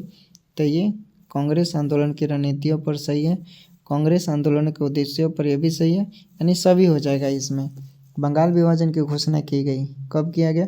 तो 19 जुलाई 1905 को अभी बताया मैंने, ये 19 जुलाई 1905 को। ओके, अगला प्रश्न देखिए, अगला प्रश्न है कर्जन वायली की हत्या के आरोप में किसे मृत्युदंड दिया गया? कर्जन वायली की हत्या, तो इसका राइट आंसर क्या हो जाएगा? यानी मदनलाल धिंगरा। ओके, ये राइट आंसर हो जाएगा। कर्जन वायली की हत्या के आरोप में मदनलाल धिंगरा को फांसी की सजा हुई। अगला प्रश्न देखिए, मॉन्टेग्यू चेम्सफोर्ड की रिपोर्ट क्या थी? तो देखिए यह थी ने भारत सरकार अधिनियम 1919 के आधार पर बना था। Okay, Hindustan socialist Republican army के संस्थापक नेताओं में कौन थे? तो कौन थे दोस्त? ये भगत सिंह थे। ओके, बी राइट आंसर हो जाएगा। अगला प्रश्न देखिए, अगला क्या है? न्यू लैम्प फॉर ओल्ड किसने लिखा है? तो अरविंद घोष ने, तो ये राइट आंसर हो जाएगा। निम्नलिखित पंक्तियों को किसने लिखा? सरपड़ोसी की तमन्ना अब हमारे दिल में है, देखना है जोर कितने बाजुए का तिल है, किसने लिखा? तो बिस्मिल ने लिखा। ओके, ये राइट आंसर हो जाएगा। बिस्मिल अजीमाबादी इनका पूरा नाम है, बिस्मिल अजीमाबादी। अगला प्रश्न है काकोरी ट्रेन डकैती कांड में किन क्रांतिकारियों को फांसी की सजा दी गई? तो राम प्रसाद बिस्मिला और अशफाक उल्ला खां। अशफाक उल्ला हालांकि ट्रेन में अपने आप को गोली मारे थे। प्रसिद्ध गीत सरफरोशी की तमन्ना अब हमारे दिल में है किसने लिखा है? तो अभी मैंने बताया राम प्रसाद बिस्मिला, बिस्मिल अजीमाबादी, तो इसमें से ई हो जाएगा। ओके, अगला प्रश्न देखिए, अगला है इंकलाब जिंदाबाद का नारा किसने दिया? तो ये भगत सिंह ने दिया। उसके बाद भगत सिंह राजगुरु सुखदेव को फांसी दी गई, तो ये 23 मार्च 1931 को दिया गया। ये राइट आंसर हो जाएगा। ओके, चलिए अगला प्रश्न देखते हैं। अगला है क्या है? सरकार के विरोध में असेंबली में बम फेंकने के समय भगत सिंह की उम्र क्या थी? तो ये थोड़ा 21 साल से ज़्यादा था। Okay, B right answer. Chittagong शस्त्र छापेमारी की खोज बनाई गई थी, कब? तो ये सूर्यसेन के द्वारा। ये राइट आंसर हो जाएगा। अगला प्रश्न देखिए, अगला है अनुशीलन समिति थी, क्या थी? अनुशीलन समिति क्या थी? तो क्रांतिकारी थी। ओके, ऑप्शन देख लेते हैं और नीचे होगा, तो ये क्रांतिकारी मारिएगा। ओके, चलिए अगला प्रश्न देखते हैं। निष्क्रिय विरोध के सिद्धांत का प्रतिपादन किसने किया?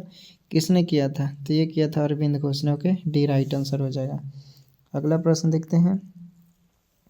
अगला है गदर पार्टी की स्थापना कब हुई थी? तो 1913 में हुआ था। इंपॉर्टेंट है, देख ले। 1913 में मोहन सिंह भाकना के नेतृत्व में पोर्टलैंड में Hindustan association of the Pacific coast नामक संस्था की स्थापना हुई।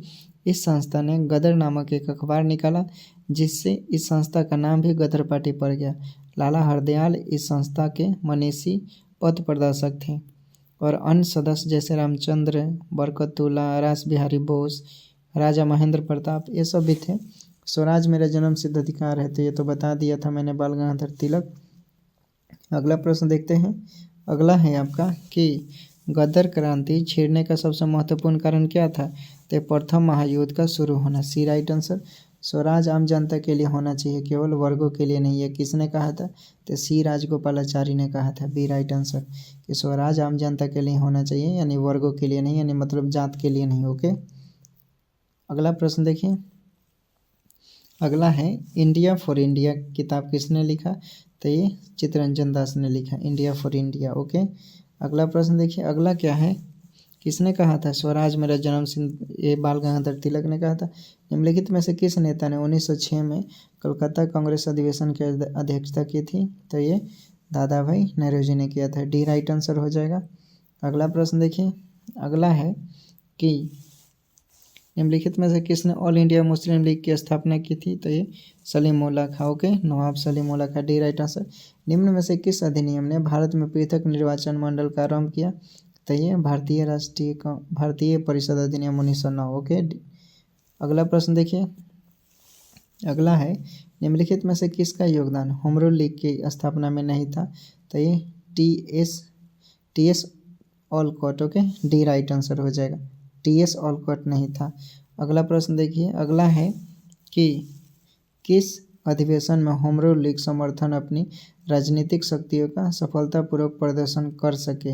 यानी कांग्रेस का 1916वां लखनऊ अधिवेशन। ओके, इसमें हुआ था होम रूल लीग का समर्थक।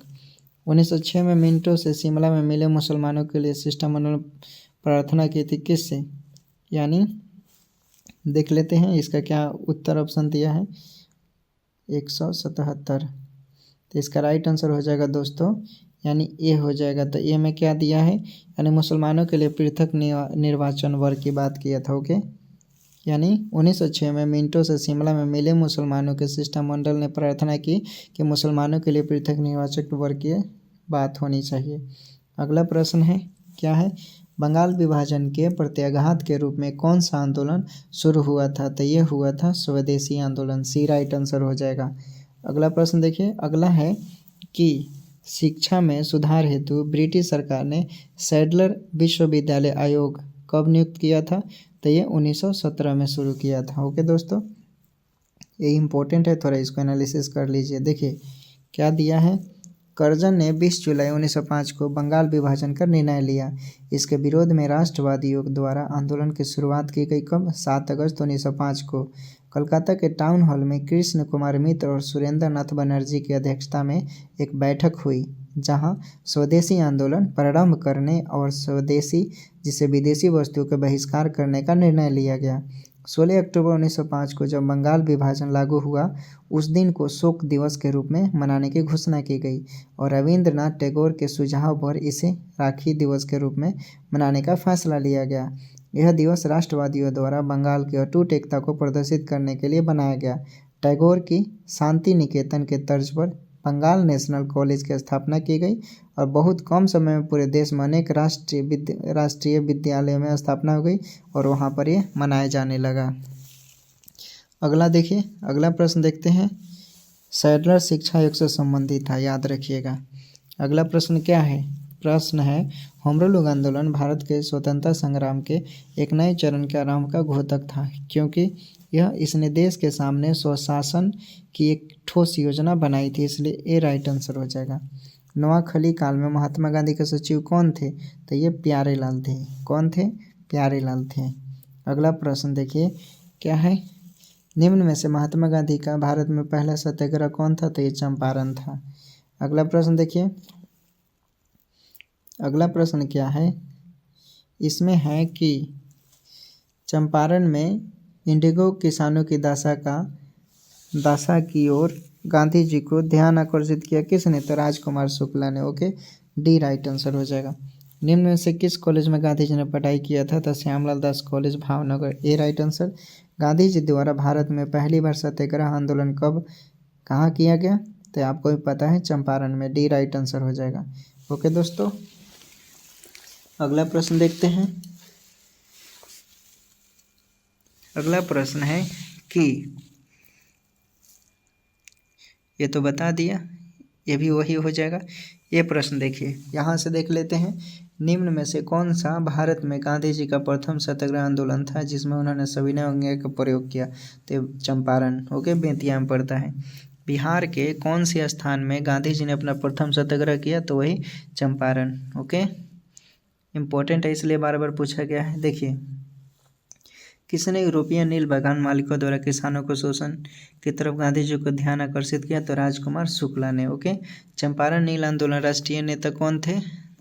राष्ट्रीय नेता महात्मा गांधी हो जाएंगे। ओके, अगला प्रश्न देखिए, अगला है कि प्रसिद्ध नाटक नील दर्पण, जिसमें इंडिगो की खेती करने वाले किसानों के दमन का चित्रण किया गया, किसने रचना किया? तो दीनबंधु मित्र ने। स्वाधीनता आंदोलन के दौरान महात्मा गांधी के करीबी अंग्रेज मित्र कौन थे? तो ये रेवरेंड चार्ली एंड्रयूज। ओके, सी राइट आंसर हो जाएगा। अगला प्रश्न देखिए, अगला है, अंत्योदय कार्यक्रम का उद्देश्य क्या था? तो ये गरीबी में सबसे गरीब लोगों की सहायता करना। अगला प्रश्न है, कि 1917 से 18 में अहमदाबाद में गांधी जी द्वारा चलाए गए सत्याग्रह में किसने हिस्सा लिया था? तो ये औद्योगिक कर्मियों के बी राइट आंसर हो जाएगा। अगला प्रश्न देखते हैं। अगला क्या है? अगला है निम्नलिखित में से किस सत्याग्रह आंदोलन में गांधी जी ने प्रत्यक्ष रूप से भाग नहीं लिया था? तो ये वाईक्रम सत्याग्रह में भाग नहीं लिया था, बाकी राजकोट में, खेरा में, असहयोग में उन्होंने खुद ही नेतृत्व किया था। अगला प्रश्न देखिए। अगला है कि निम्न उद्योगपतियों में से कौन से व्यक्ति लंबे समय तक AICC के खजांची रहे तथा सन 1930 में जेल भी गए? तो Jamnalal Bajaj. Okay, B right answer, Jamnalal Bajaj जेल गए थे। अखिल भारतीय किसान सभा के प्रथम सत्र की अध्यक्षता किसने किया? स्वामी शाहजानंद ने किया। अप्रैल 1936 में लखनऊ में अखिल भारतीय किसान कांग्रेस की स्थापना हुई, जिसका नाम बदलकर अखिल भारतीय किसान सभा कर दिया गया। ओके, अगला प्रश्न देखिए। अगला है महात्मा गांधी ने सर्वप्रथम किस आंदोलन में भाग लिया था? चंपारण में भाग लिया था। गांधी जी ने चंपारण का सत्याग्रह किससे जुड़ा था? तो तिनकठिया से जुड़ा था, बी राइट आंसर। मुंबई में अखिल भारतीय व्यापार संघ कांग्रेस की स्थापना कब हुई? व्यापार संघ कांग्रेस की स्थापना 1920 में हुई। ओके, अगला प्रश्न देखिए। अगला है कि बिहार में तिनकठिया पत्ती में नील की खेती के लिए भूमि का कितना अपमानत रखा जाता था? तो ये 3/20। Okay, Akhil Bharatiya trade union Congress की प्रथम अध्यक्षता किसने किया? तो ये लाला लाजपत राय ने किया, डी राइट आंसर हो जाएगा। कम्युनिस्ट इंटरनेशनल का सदस्य बनने वाला पहला भारतीय कौन था?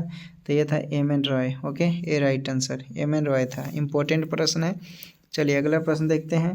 चंपारण आंदोलन में से कौन संबंधित नहीं था? तो ये जयप्रकाश नारायण नहीं थे, बाकी सभी थे। अनुग्रह नारायण सिंह, राजेंद्र प्रसाद, JB कृपलानी। ओके, अगला प्रश्न देखिए। अगला है दोस्तों कि भारतीय उच्चायुक्त के पद पर सृजन किस अधिनियम से हुआ? किस अधिनियम से हुआ? तो भारतीय सरकार अधिनियम 1919 से हुआ। रॉलेट एक्ट भारत में लागू किया गया था कब? तो ये 1919 में। ओके, बी राइट आंसर हो जाएगा।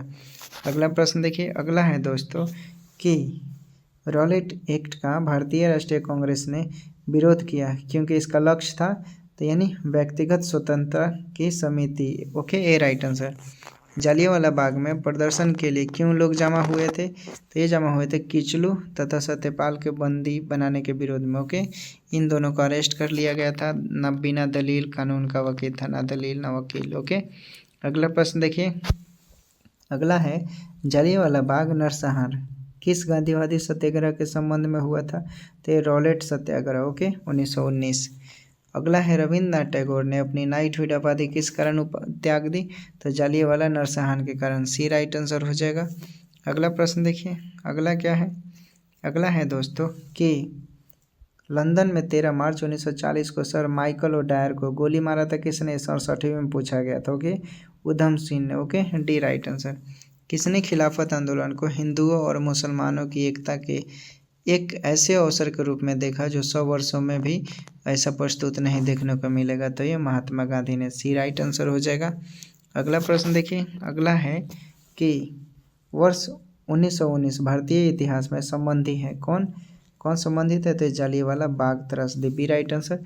1920 की खिलाफत कमेटी की सभा जिसने गांधी को असहयोग आंदोलन के नेतृत्व को संभालने का अनुरोध किया वह किस शहर में हुआ था? तो इलाहाबाद में हुआ था, सी राइट आंसर हो जाएगा। अगला प्रश्न देखिए। अगला है कि अमृतसर के जालियांवाला बाग में भीड़ का दमन हुआ। भीड़ का दमन हुआ तो 13 अप्रैल 1919 को। के गांधी जी के असहयोग आंदोलन में लोगों को शराब से परहेज करने का आग्रह किया गया। फलस्वरूप सरकार के राजस्व में भारी कमी आई। एक प्रदेश की सरकार ने लोगों को फिर से शराब पीने को प्रेरित करने के लिए प्रमुख व्यक्तियों की एक सूची प्रसारित की जो शराब पीते थे। उस प्रदेश का क्या नाम था? तो आपको भी पता है, बिहार नाम था। ओके, उसके बाद जालियांवाला बाग हत्याकांड के लिए जिम्मेदार जनरल डायर को निम्न में से किसने गोली मारा? थे उधम सिंह। ओके, सी राइट आंसर हो जाएगा। अगला प्रश्न देखिए। अगला है, अगला क्या है कि महात्मा गांधी ने खिलाफत आंदोलन का समर्थन क्यों किया? क्यों किया दोस्तों? तो गांधी जी ने अंग्रेजों के खिलाफ अपने आंदोलन में भारतीय मुसलमानों का सहयोग प्राप्त करना चाहते थे, इसलिए, बी राइट आंसर। किस क्षेत्र में राहुल शंकरतियान 1920 के असहयोग आंदोलन में सक्रिय था? तो ये छापरा, राहुल शंकरतियान छापरा में सक्रिय थे। अगला प्रश्न देखिए। अगला है कि किस घटना के बाद महात्मा गांधी ने असहयोग आंदोलन को अपनी हिमालय जैसी भूल बताई? तो ये चौरी चौरे। ओके, चौरी चौरा। भारतीय राष्ट्रीय कांग्रेस ने असहयोग आंदोलन किस वर्ष प्रारंभ किया गया? तो 1920 में। भारतीय राष्ट्रीय यानी असहयोग आंदोलन 1920, 1 अगस्त 1920, याद रखेंगे।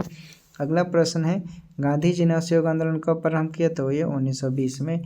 असहयोग आंदोलन के दौरान किसने पटना कॉलेज छोड़ा जबकि उसकी परीक्षा में केवल 20 दिन रह गए थे? तो ये जयप्रकाश नारायण। ओके, सी राइट आंसर हो जाएगा। ओके, बिहार विद्यापीठ में प्रवेश लिया था इन्होंने। अगला प्रश्न देखिए, अगला है कि 1921 में मोपला आंदोलन की जो शाखा थी वो किससे संबंधित है? ये खिलाफत आंदोलन से। ओके, ए राइट आंसर। अगला प्रश्न देखिए, अगला है कि 1920 से 22 में असहयोग आंदोलन के दौरान बिहार में प्रचलित मान्यताओं में से एक यह थी कि उनकी जीत होगी, क्योंकि गांधी, आपको भी पता है कि गांधी को अंग्रेजों को हराने का तरीका पता था। 1921 का मोपला विद्रोह कहाँ हुआ था? तो ये केरल में हुआ था। मोपला विद्रोह कहाँ हुआ था? 1921 में केरल में। उसके बाद है, किस घटनाओं के कारण गांधी जी ने असहयोग आंदोलन यानी वापस ले लिया? तो आपको भी पता है, चौरी चौरा कांड के कारण। ओके, अगला प्रश्न देखिए, अगला प्रश्न है कि शराबबंदी आंदोलन 1922 किसके नेतृत्व में हुआ था? तो वल्लभ भाई पटेल के नेतृत्व में। ओके, अगला प्रश्न है, असहयोग आंदोलन के स्थान संबंधी घटनाओं का सही क्रम इंगित कीजिए। असहयोग आंदोलन के क्रम में तो ऑप्शन देख लेते हैं और क्या क्या दिया है नीचे। तो आपका हो जाएगा 1, 2, 3, 4 सभी, यानी चौरी चौरी पुलिस में गोलीकांड, उग्र भीड़ द्वारा पुलिस स्थान को जलाना, थाने को जला दिया लोग। तो राइट आंसर आपका सभी हो जाएगा। अगला प्रश्न है दोस्तों कि स्वराज दल की स्थापना असफलता के बाद हुई, असहयोग आंदोलन के बाद। ओके, ये राइट आंसर। लॉर्ड सिन्हा ने 1921 में कहाँ के गवर्नर पद से त्याग दिया? तो बिहार उड़ीसा। ओके, ये राइट आंसर हो जाएगा। अगला प्रश्न देखते हैं। अगला प्रश्न है दोस्तों कि स्वराज दल की स्थापना किसने की थी? तो ये चित्तरंजन दास एवं मोतीलाल नेहरू ने किया था। अगला प्रश्न देखिए, अगला है कि 1923 से 28 के काल में भारतीय राजनीति में क्रांतिकारी कार्यविधियों की पुनरावृत्ति का कारण क्या था? तो ये था गांधी द्वारा असहयोग आंदोलन का स्थगन। ओके, 1923 में स्वराज पार्टी का गठन किसने किया था? चित्तरंजन दास मोतीलाल नेहरू ने किया था। अगला प्रश्न देखिए, अगला है क्या है कि स्वराज पार्टी का गठन देश के सफलता के बाद हुआ? तो ये असहयोग आंदोलन के सफलता के बाद। साइमन कमीशन पहली बार भारत कब आया? तो ये आपको भी पता है 1928 में, गठन हुआ था 1927 में। ओके, अगला प्रश्न देखिए, अगला है क्या है 1922 में गया है 1928 में गया कि इंडियन नेशनल कांग्रेस का अधिवेशन की अध्यक्षता किसने किया? तो ये किया था दोस्तों चित्तरंजन दास ने। ओके, ये राइट आंसर। रिक्त स्थानों की पूर्ति कीजिए। रिक्त स्थानों की पूर्ति कीजिए यानी मोतीलाल नेहरू रिपोर्ट। मोतीलाल नेहरू भारत में असंवैधानिक व्यवस्थाएं अध्यक्षता में एक कमेटी किया गया और इसका विषय था असंवैधानिक। ओके, इसलिए सी राइट आंसर हो जाएगा। अगला प्रश्न देखिए, अगला है क्या है, अतः सदैव सहमति के साथ और अक्सर वाणिज्य मंडल के निर्देशों पर भारत सरकार चलती है और इसे व्हाइट मैन्स बर्डन कहा जाता है। यह किसने कहा था? तो यह सच्चिदानंद सिन्हा ने कहा था। सी राइट आंसर हो जाएगा। अगला प्रश्न देखिए, अगला है कि पूर्ण स्वराज का प्रस्ताव लाहौर कांग्रेस में पारित किया गया। कब किया गया? तो 1929 में। ओके, किसने कहा? किसने 1921 में पहली बार पूर्ण स्वतंत्रता की मांग की? तो ये आपको भी पता है, मौलाना हजरत मोहनी। D right answer. पूर्ण स्वतंत्रता की बात कर रहा है। ओके, तो ध्यान से देना है जवाब। अगला प्रश्न देखिए, अगला प्रश्न है कि भारतीय राष्ट्रीय कांग्रेस द्वारा किसे दिन का पूर्ण स्वराज घोषित किया गया है? तो ये 26/1 यानी 26 जनवरी को बोला गया। ओके, अगला प्रश्न देखिए, दांडी यात्रा की स्थापना की गई। दांडी यात्रा की स्थापना कब की गई? तो 1930 में। ओके, डी राइट आंसर हो जाएगा। अगला प्रश्न देखिए, अगला क्या है? अगला है कि 1929 के कांग्रेस अधिवेशन में पूर्ण स्वराज का पताका किसने उठाया? तो पंडित जवाहरलाल नेहरू ने उठाया था। 1930 में महात्मा गांधी ने सविनय अवज्ञा आंदोलन कहाँ से प्रारंभ किया था? तो ये साबरमती से प्रारंभ किया था। ओके, अगला प्रश्न देखिए, अगला है कि समाजवादी का समर्थन कौन था और 1933 में ब्रिटिश शासन देसी राज्यों, जमींदारवाद और पूंजीवादियों को उखाड़ फेंकना चाहता था? तो ये Jawaharlal Nehru. B right answer. नमक सत्याग्रह के दौरान बिहार के लोगों ने नमक बनाने के साथ किस कर के विरोध के द्वारा सरकार का विरोध किया था? तो आपको भी पता है, चौकीदार करो के, ए राइट आंसर। अगला प्रश्न देखिए, अगला है कि दांडी यात्रा कितने दिनों तक चला? 24 दिनों तक। सविनय अवज्ञा आंदोलन की असफलता के बाद गांधी जी ने महत्व दिया किसको? तो ये रचनात्मक कार्यक्रम को, ए राइट आंसर हो जाएगा। ओके, अगला प्रश्न देखिए, अगला क्या है? अगला है 1930 में खुदाई खिदमतगार को किसने संगठित किया? तो ये संगठित किया था अब्दुल गफ्फर खां, ए राइट आंसर। ओके, अगला प्रश्न देखिए, अगला प्रश्न है कि निम्नलिखित में से किस भारतीय नेता ने लंदन में प्रथम गोलमेज कॉन्फ्रेंस में भाग लिया था? तो मौलाना मोहम्मद अली। ओके, मौलाना मोहम्मद अली, ये राइट आंसर हो जाएगा। अगला प्रश्न देखिए, बेगूसराय के चौकीदार के विरुद्ध आंदोलन एक हिंसा था। बेगूसराय के चौकीदार के विरुद्ध का आंदोलन एक हिंसा था, क्या राइट आंसर हो जाएगा? 252 का देख लेते हैं। 252 का राइट आंसर क्या हो जाएगा? तो 252 का राइट आंसर हो जाएगा आपका बी। देख लीजिए, दिया है 1930 में सविनय अवज्ञा आंदोलन के दौरान उत्तरी बिहार के सारण जिला में बिहोर नामक स्थान पर चौकीदार टैक्स के विरोध में प्रदर्शन हुआ और प्रदर्शनकारियों ने बंदूक से 27 बार छर्रे दागे, जिनकी परवाह नहीं की गई। अगले महीने बेगूसराय, जो मुंगेर जिला में पड़ता था, स्वतंत्रता दिवस के लिए एकत्रित भीड़ में भारी संख्या में ग्रामवासी आकर सम्मिलित हो गए और उपमंडल अधिकारी को एक गड्ढे में खदेड़ दिया। 146 बार गोलीबारी किए जाने के बाद ही वे विसर्जित हुए थे। समझ गए?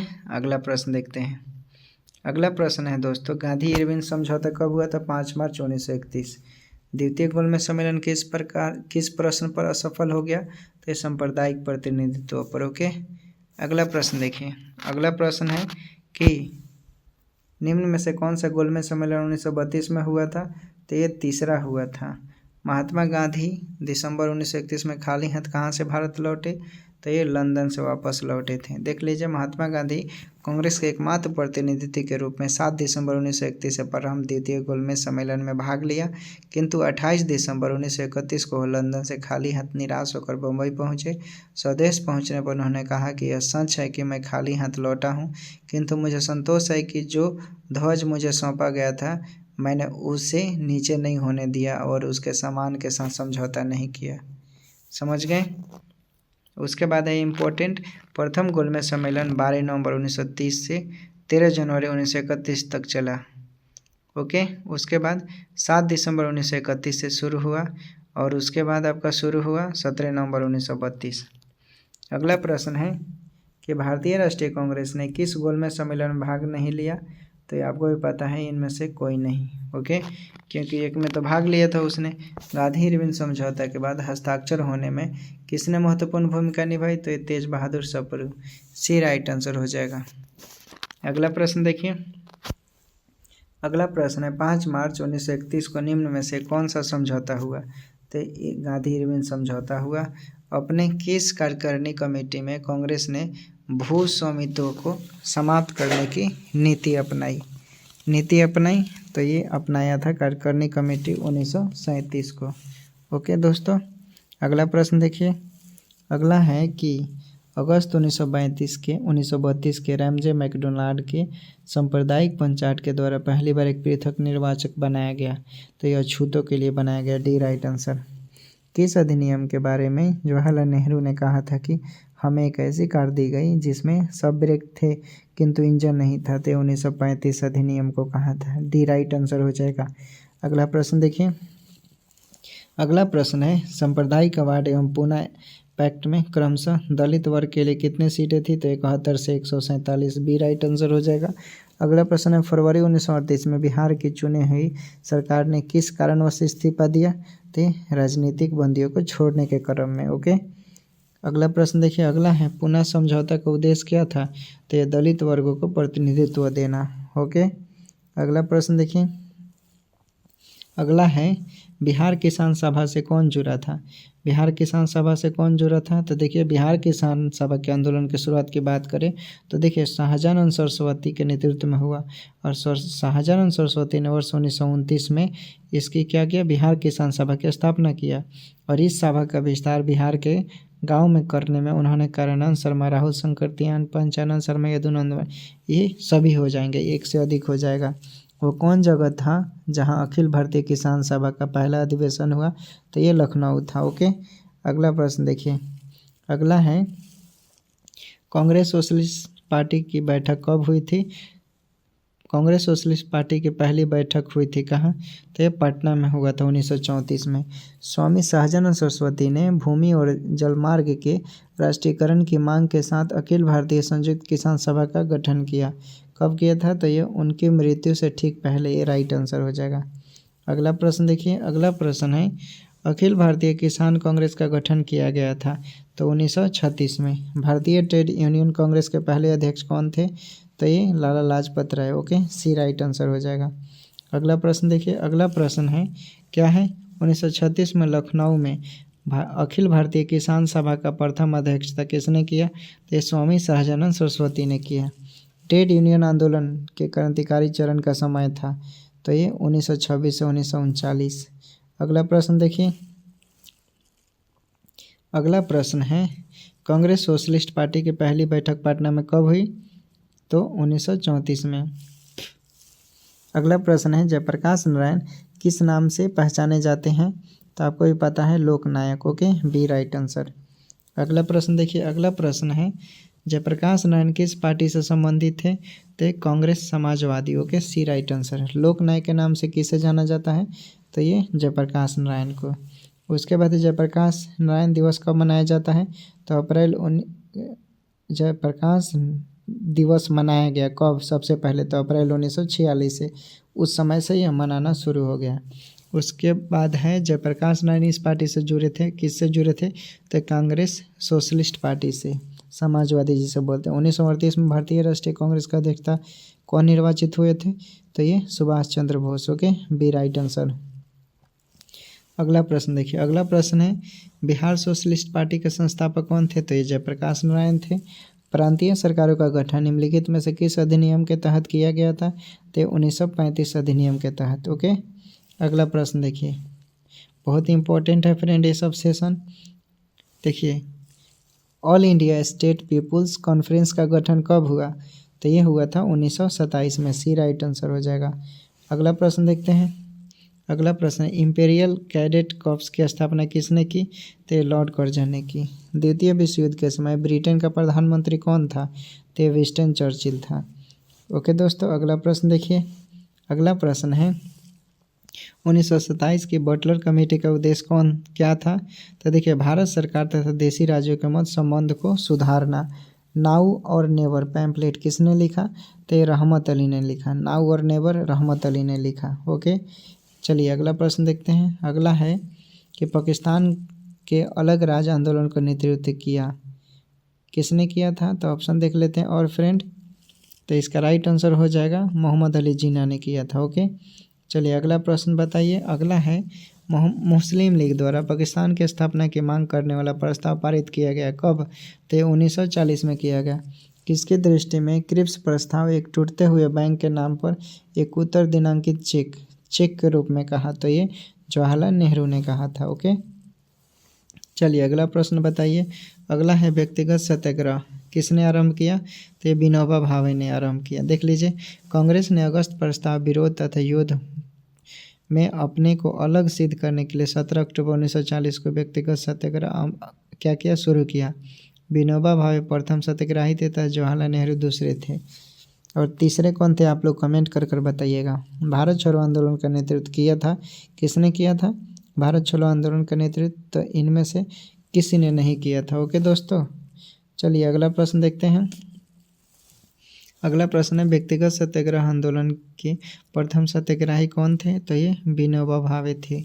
उसके बाद है अगला प्रश्न देखते हैं। अगला प्रश्न है कि सर्वोदय शब्द का प्रयोग सर्वप्रथम किसने किया था? तो ये महात्मा गांधी ने किया था। भारत छोड़ो आंदोलन कब प्रारंभ हुआ था?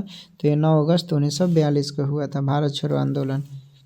चलिए अगला प्रश्न देखिए। अगला प्रश्न है क्या है दोस्तों कि भारत छोड़ो प्रस्ताव पारित होने के बाद गांधी जी को कैद किया गया कब? तो ये आगा खां पैलेस में। ओके, अगला प्रश्न है करो या मरो का संबंध किस आंदोलन संबंधित है? तो ये भारत छोड़ो आंदोलन संबंधित है। चलिए अगला प्रश्न बताइए। अगला प्रश्न है, भारत छोड़ो आंदोलन से उत्पन्न दंगे किस क्षेत्र में सबसे अधिक व्यापक रहे? किस क्षेत्र में? तो ये संयुक्त प्रांत में। ओके, संयुक्त प्रांत और बिहार में अधिक रहे, तो इसलिए राइट आंसर डी हो जाएगा। अगला प्रश्न देखिए, 6 जुलाई 1942 को वर्धा में महात्मा गांधी ने कांग्रेस की कार्यकारिणी समिति में अपने भारत छोड़ो आंदोलन की चर्चा की। तब उस समिति के अध्यक्ष कौन थे? तो समिति के अध्यक्ष थे मौलाना अबुल कलाम आज़ाद। ओके, डॉक्टर राजेंद्र प्रसाद को 9 अगस्त 1942 को गिरफ्तार करके भेजा गया। कहाँ पर? तो बांकीपुर जेल में। D right answer. Okay, doctor Rajendra Prasad को बांकीपुर जेल में। और लोगों की बात करते हैं, देखिए 9 अगस्त 1942 को गांधी तथा अन्य सभी प्रमुख कांग्रेसी नेताओं को बंदी बना लिया गया। गांधी जी और सरोजिनी नायडू को पूना के आगा खां में रखा गया। गांधी जी और सरोजिनी नायडू को पूना के आगा खां में रखा गया। ओके, और कांग्रेस के कार्यकारिणी समिति के सदस्य जैसे नेहरू, अबुल कलाम आज़ाद, गोविंद बल्लभ पंत, डॉक्टर प्रफुल्ल चंद्र घोष, डॉक्टर पटाभी सीतारामैया और डॉक्टर सैयद महमूद आचार्य कृपलानी को अहमदनगर के किले में रखा गया। कांग्रेस कार्यकारिणी समिति के सदस्य राजेंद्र प्रसाद बम्बई नहीं आए, इसलिए उन्हें पटना में ही गिरफ्तार कर पटना के बांकीपुर जेल में रखा गया था।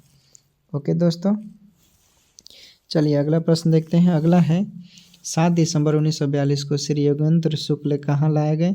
कहाँ ले गए? तो आपको भी पता है, श्री योगेंद्र शुक्ल जयप्रकाश नारायण के साथ 9 नवंबर 1942 को हजारीबाग जेल से दोनों भाग गए, किंतु मुजफ्फरपुर में फिर गिरफ्तार कर लिए गए और बक्सर जेल में इन्हें भेज दिया गया, योगेंद्र कुमार शुक्ल को। ओके, याद रखिएगा। चलिए अगला प्रश्न बताइए। अगला है कि 9 अगस्त 1942 को जिन 2 नेताओं को हजारीबाग को गिरफ्तार किया गया वे कौन थे? तो शिव कुमार और Ramanand. Okay, D right answer. चलिए अगला प्रश्न देखते हैं। अगला है कि महात्मा गांधी तथा उनके सहयोगियों की 1942 में हुए क्या था? धरपकड़ से बिहार में बहुत दंगे हुए। इसमें रेल सेवा पूर्ण रूप से ठप हो गई। उसमें अधिकतम प्रभावित जिला कौन था? तो ये पटना था। ओके, पटना था। चलिए अगला प्रश्न बताइए। अगला है, क्या है? भारतीय राष्ट्रीय सेना की स्थापना किस वर्ष हुई? तो 1942 में हुई, जिसे INA बोला जाता था। चलिए अगला प्रश्न बताइए।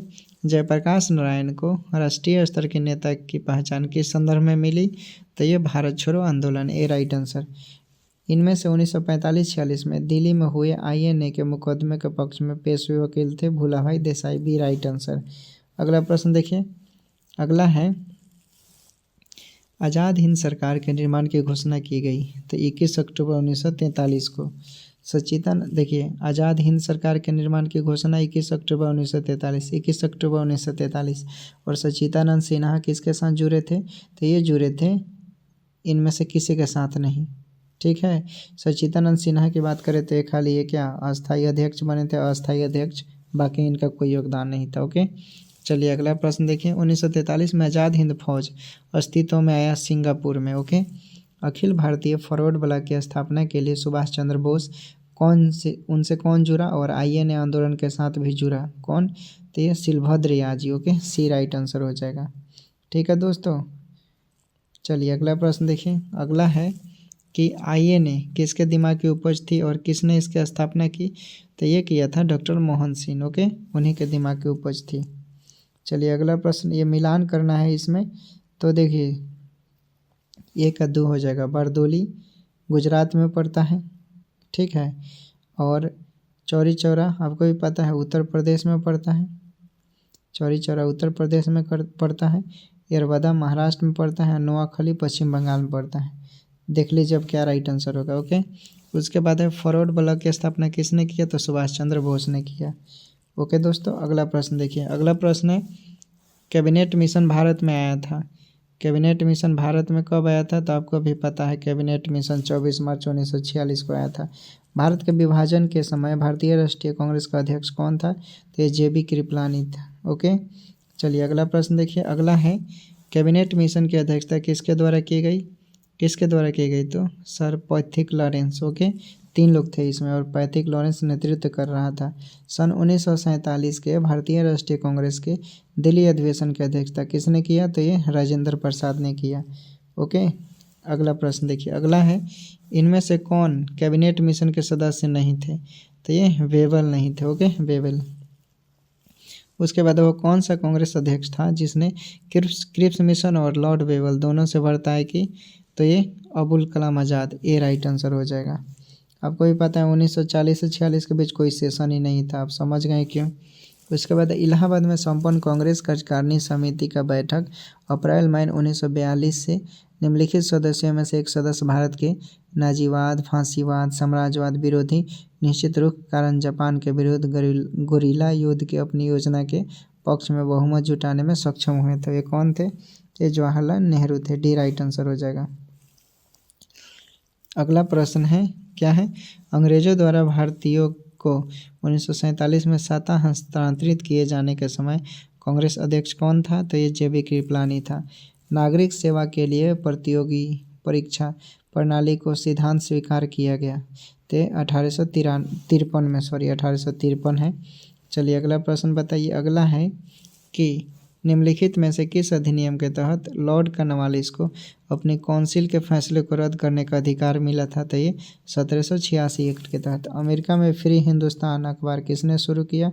तो ये तारकनाथ दास ने किया। तारकनाथ दास ने अमेरिका में फ्री हिंदुस्तान शुरुआत किया था। अगला प्रश्न है, भारत सरकार अधिनियम 1935 को समाप्त किया। कब किया? तो प्रांतीय द्वैत शासन। ओके। इंडियन अनरेस्ट का लेखक कौन था? तो ये था Valentine सिरोल। Okay, Indian unrest Valentine सिरोल। अगला प्रश्न है, उपन्यास दुर्गेश नंदिनी के लेखक कौन है? तो ये Bankim Chandra Chatterjee. Okay, D right answer. अगला प्रश्न है कि हिस्ट्री ऑफ, इसमें मिलाना है history of the freedom movement, किसने लिखा है? History of the freedom movement देख लेते हैं। ऑप्शन ऊपर होगा आपका, ठीक है। 329 का कौन सा होगा?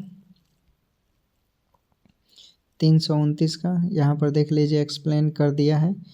तो 300 देखिए, history of the freedom movement बोल देते हैं। History of the freedom movement in India Tarachand द्वारा लिखा गया है।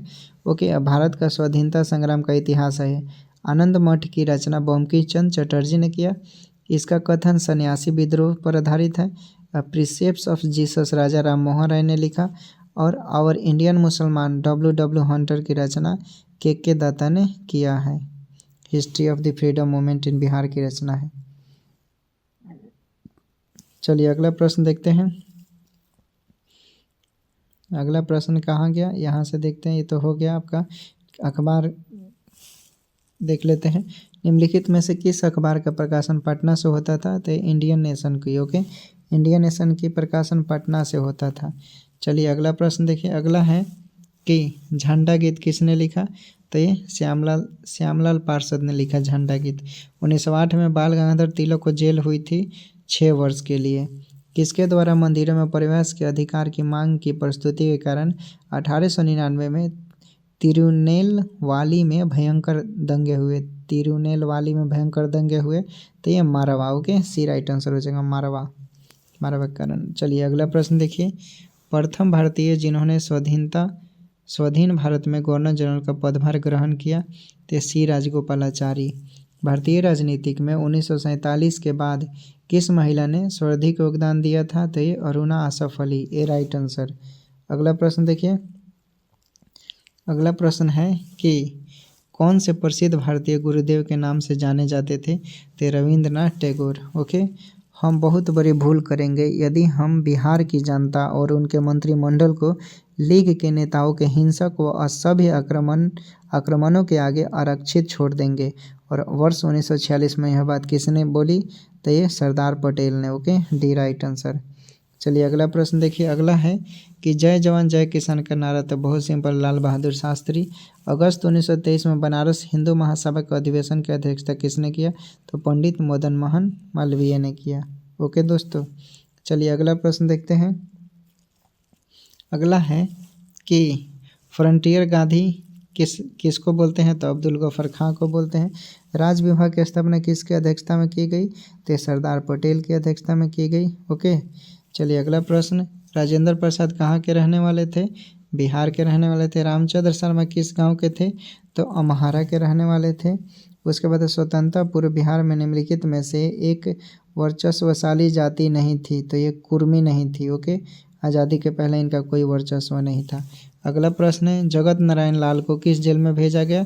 तो ये बांकीपुर जेल में भेजा गया। देवबंद के उस विद्वान का नाम बताएं जिन्होंने स्वतंत्रता आंदोलन में महत्वपूर्ण भूमिका निभाई। तो ये अबुल कलाम आज़ाद, ए राइट आंसर हो जाएगा। चलिए अगला प्रश्न देखते हैं। अगला प्रश्न है कि स्वतंत्र भारत के पहले भारतीय गवर्नर जनरल कौन थे? तो सी राजगोपालाचारी थे। ओके, चलिए अगला प्रश्न बताइए। अगला है कि किस साल रेगुलेटिंग एक्ट पारित हुआ? तो ये 1773 ईस्वी में। उसके बाद है भारत की कम्युनिस्ट पार्टी और राष्ट्रीय स्वयंसेवक संघ की स्थापना क्रमशः सबसे करीब वर्ष कौन सा था? तो ये 1925 और 1925। देखिए, भारत की कम्युनिस्ट पार्टी 1925 और आरएसएस की जो बात करते हैं वो भी 1925, तो याद रखेंगे आप लोग। चलिए अगला प्रश्न है, रेगुलेटिंग एक्ट पारित हुआ 1773। Catherine Mayo, else Huxley, Charles Heinrich और विलियम डिग्बी के बीच आम रिश्ता क्या था? तो इन्होंने ब्रिटिश शासन के दौरान भारत की हालत पर टिप्पणियाँ लिखी है। ओके, इसलिए टिप्पणियाँ लिखी है। उसके बाद है ब्रिटिश शासनकाल में संविधान के विकास में कौन सा कानून ऐतिहासिक नहीं था? तो ये 1955 वाला, बाकी सब संवैधानिक है। ओके, चलिए अगला प्रश्न है। तो दोस्तों, हमारा आधुनिक इतिहास यहीं पर समाप्त हो गया। उम्मीद करते हैं सेशन आपको अच्छा लगा होगा। तो दोस्तों के पास शेयर करेंगे, कमेंट करेंगे, लाइक करेंगे। और फिर हम ऐसे ही क्या करेंगे, एक मज़ेदार वीडियो ला रहे हैं जिसमें संपूर्ण भारत का इतिहास रहेगा, जो एनसीईआरटी पर आधारित रहेगा और एक भी प्रश्न नहीं छूटेगा आपका। तो चैनल पर नए होंगे तो सब्सक्राइब कीजिएगा। अगर इसका पीडीएफ चाहिए तो आप टेलीग्राम पर जुड़कर प्राप्त कर सकते हैं। तब तक दोस्तों बाय बाय, अपना ख्याल रखें और पढ़ाई कीजिए।